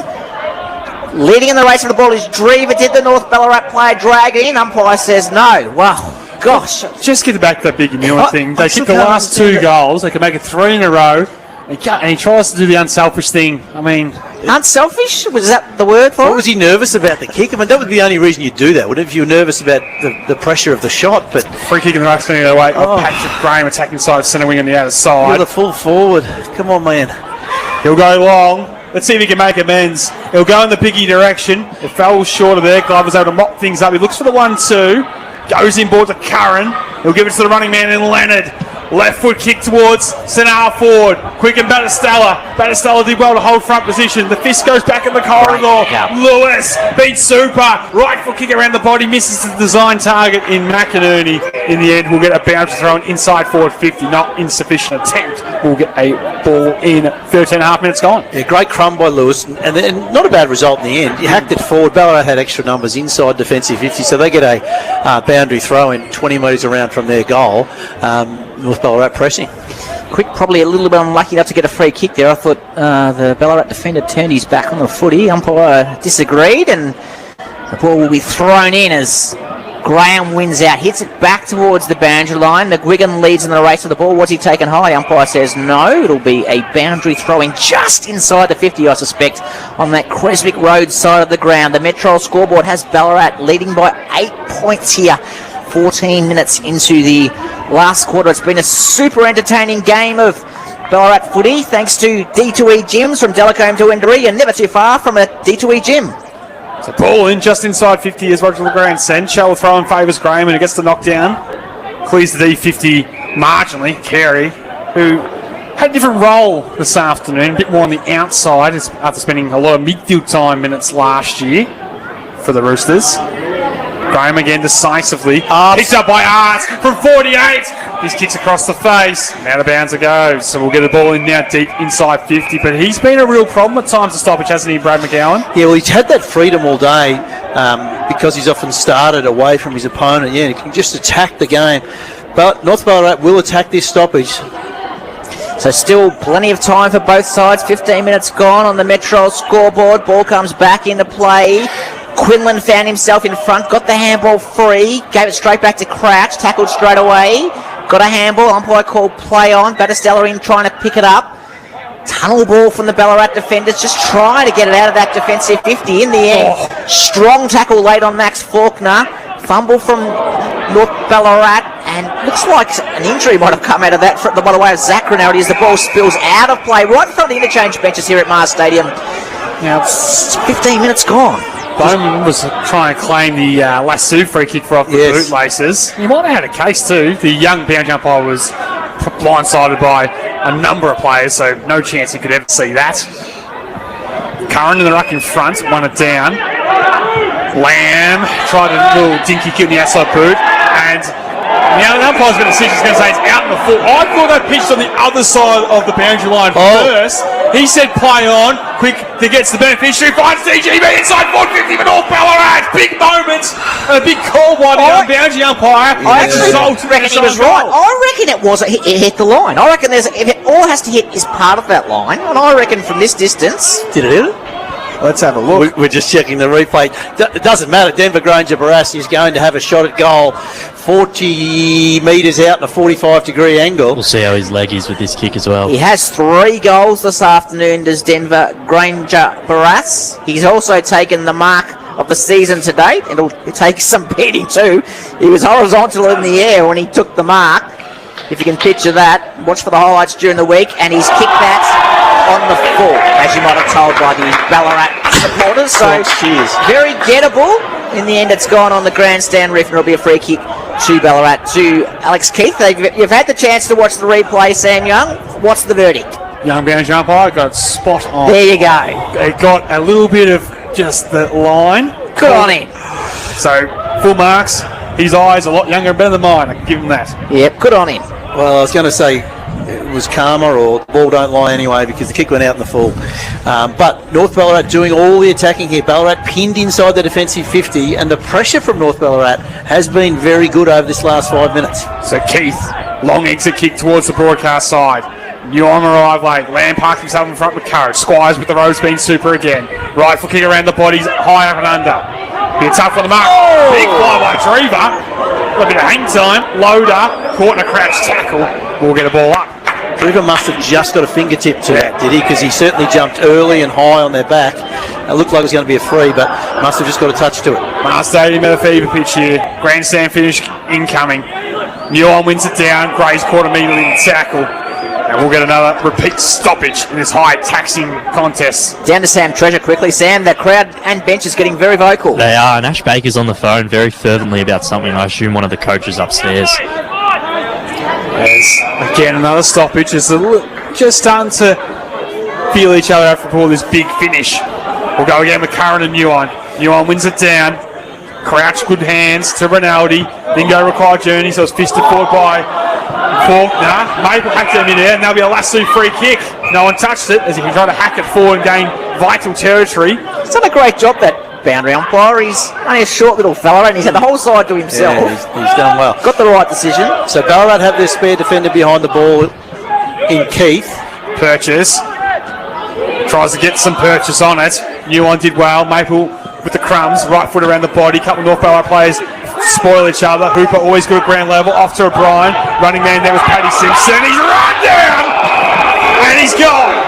He might say he got a boot to it. Umpires hit the deck first. Free kick, Max Faulkner and North Ballarat. The old schoolmates from St Pat's, Max Faulkner and Paddy Simpson. As Faulkner goes back to Glover out wide and finds Shea, plays on quickly. And this is the style of play that North like. Move the ball quickly. Purchase has the ball in hand on the wing. Goes inboard dangerously. Crouch. Brad Crouch able to get back and spoil, and Hampel still released free to Lamb for North Ballarat. Over to Curran. Cleverly tapped it on to Carey. Carey on his right boot inside 50. Bigignuan's gone back and takes a super courageous mark. Took out Riley Constable in the process, his teammate, who goes to ground. But gosh, a great mark. We know he's capable of that. A super mark from Bigignuan.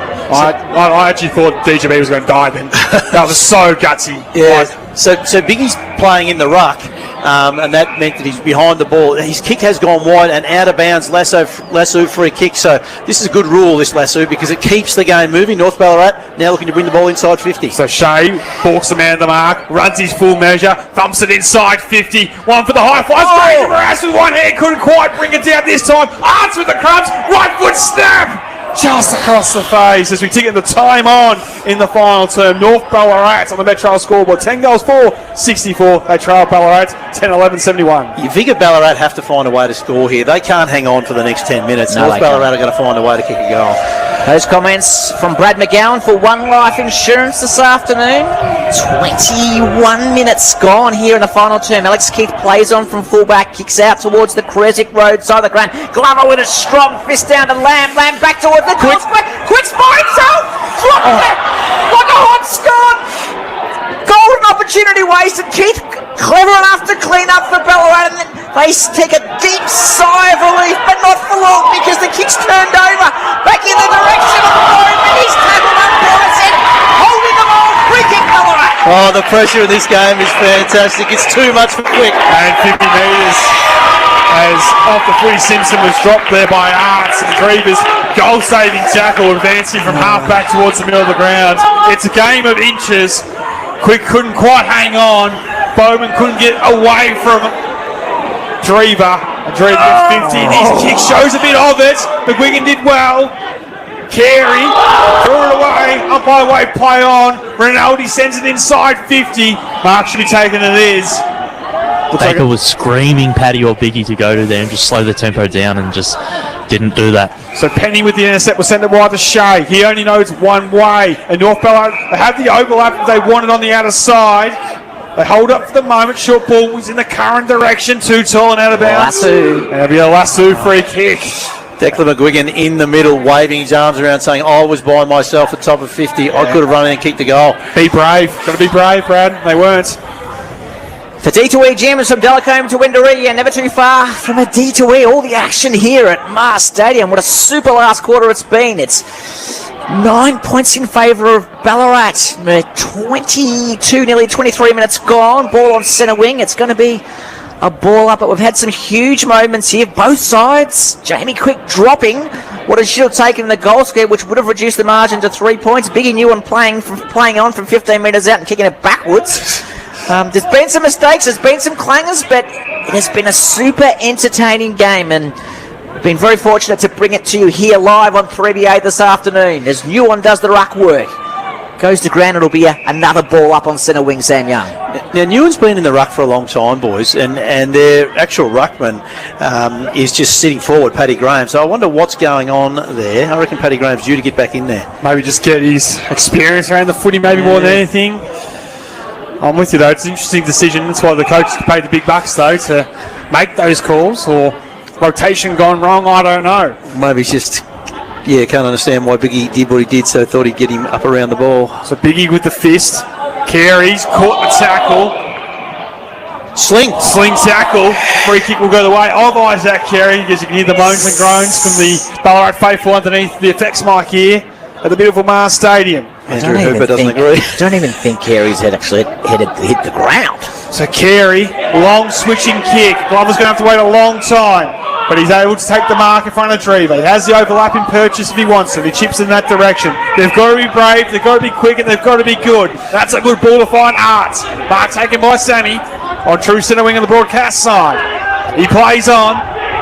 Thumps one towards ball, shallow entry inside 50. It spills out the back. That's where McInerney wants it. He keeps it alive. He shakes. He breaks. He finds the target. Great composure. That's what you want to see from a young player in a big moment. And he finds Will Quinlan on a slight angle about 20 metres out. Another example of the North Ballarat small forwards being composed under pressure. They have kept them in this game. To make it a 1 point ball game at Mars Stadium, Will Quinlan comes in and steers it truly. It doesn't get much better than this. Metro scoreboard reads 11 goals 470 North Ballarat. They trail the Ballarat Swans 10-11-71. So North Ballarat have had all the play inside 50. How many inside 50s have they had there today, Tristan, or this last quarter? North Ballarat? We'll get that from our stats man. Seems like they've had all the play. Ballarat rarely gone inside 50, but Ballarat do need to find a way to score. 11 inside 50s. Let's remind our audience that 2 of the last 3 games between these two sides have been a draw, and that is a possibility, gents. 2 of the last 3. So there you go, 25 minutes gone. There's still, you would think, Sam a couple Glover, of minutes to go. Sam Glover is going from halfback around to half forward, after starring at halfback all day. And Keith's going to be forced to man him up because he's been the spare behind the footy. So play restarts in the middle. Curran up against Graham. Graham grabbed the footy, kicked it forward in the direction of Arts, spilled over the back towards that man Glover. Biggie Newen is the spare back there. Battistella taps it back in his direction. Battistella 2-on-1. North good enough to win through quick. Out of bounds. So it'll be a throw in around 45 metres from the goal. So Sam Glover went around because Biggie Newen, instead of going to full forward from the ruck, he went to centre half back. So North Ballarat are trying to save this game, not win it. They are up by 1 point, but there's 26 minutes gone. All but 7 players inside forward 50s to throw a blanket over 30 for those playing at home. Ball in, 40 from goal. 1 point ball game. Graham wins it down to the top. Squires couldn't quite gather this time. Perkins tried to step through traffic. Appeals for a free kick. Umpire says no, not conned into anything. We'll get a ball up at the dying embers of this contest at Mars Stadium. So North Ballarat just need to get defensive side and get moving. Movement through the stoppage is important. Ball thrown up. Graham won a decisive hit out. Keith wasn't able to pick up cleanly. North went in through quick. Umpire says give it to me, fellas. It'll be another ball up. So 26, 27 minutes gone now. Curran up against Graham. Curran won it out in the direction of McWigan. Was he tackled high? Umpire said no. There it is. Was he tackled high? I was sure that was high. Sam Young, I'm going to let you explain that because I can't. The hands went up. There was an appeal for a high free kick to Curran. Umpire said hold the ball, free kick the way of Alex Keith. Is it a game-saving tackle? They'll get another chance at 27 minutes gone. High ball by Keith. Bromley Lynch slipped through his grass. Lamb centering ball towards Truce and Arford. Ronaldo's got nothing to kick to. She sends the highest ball into the middle that he can. It ricochets back towards the pack of players. Great tackle. Did he put the stiff arm out? Yes, he did. He's gone. Ballarat. Free kick, Perkins. Hooper slipped out the back. Perkins moves it quickly to the line wire. Opportunity for Hooper. He sets it up. Gray running hard. Hooper's hit in front of him. And Gray just needs to keep it alive. Turn around. Snap. And win the game with the Swans. Fantastic play. Game-saving tackle in the middle of the ground. Fraser Perkins, what a tackle. And you could give a tackle of the day award. That'd have to be it, Brad McGowan. That was it, wasn't he? Just came from behind. Brilliant tackle. Then we're able to get the ball inside 50. Hooper was just clever and said, I think our team's going to win it. I'm going to charge forward. He cheated forward. He got the ball, and then Gray ran from the wing all the way into the goal square. Took a little bit long to kick that goal, but eventually kicked it.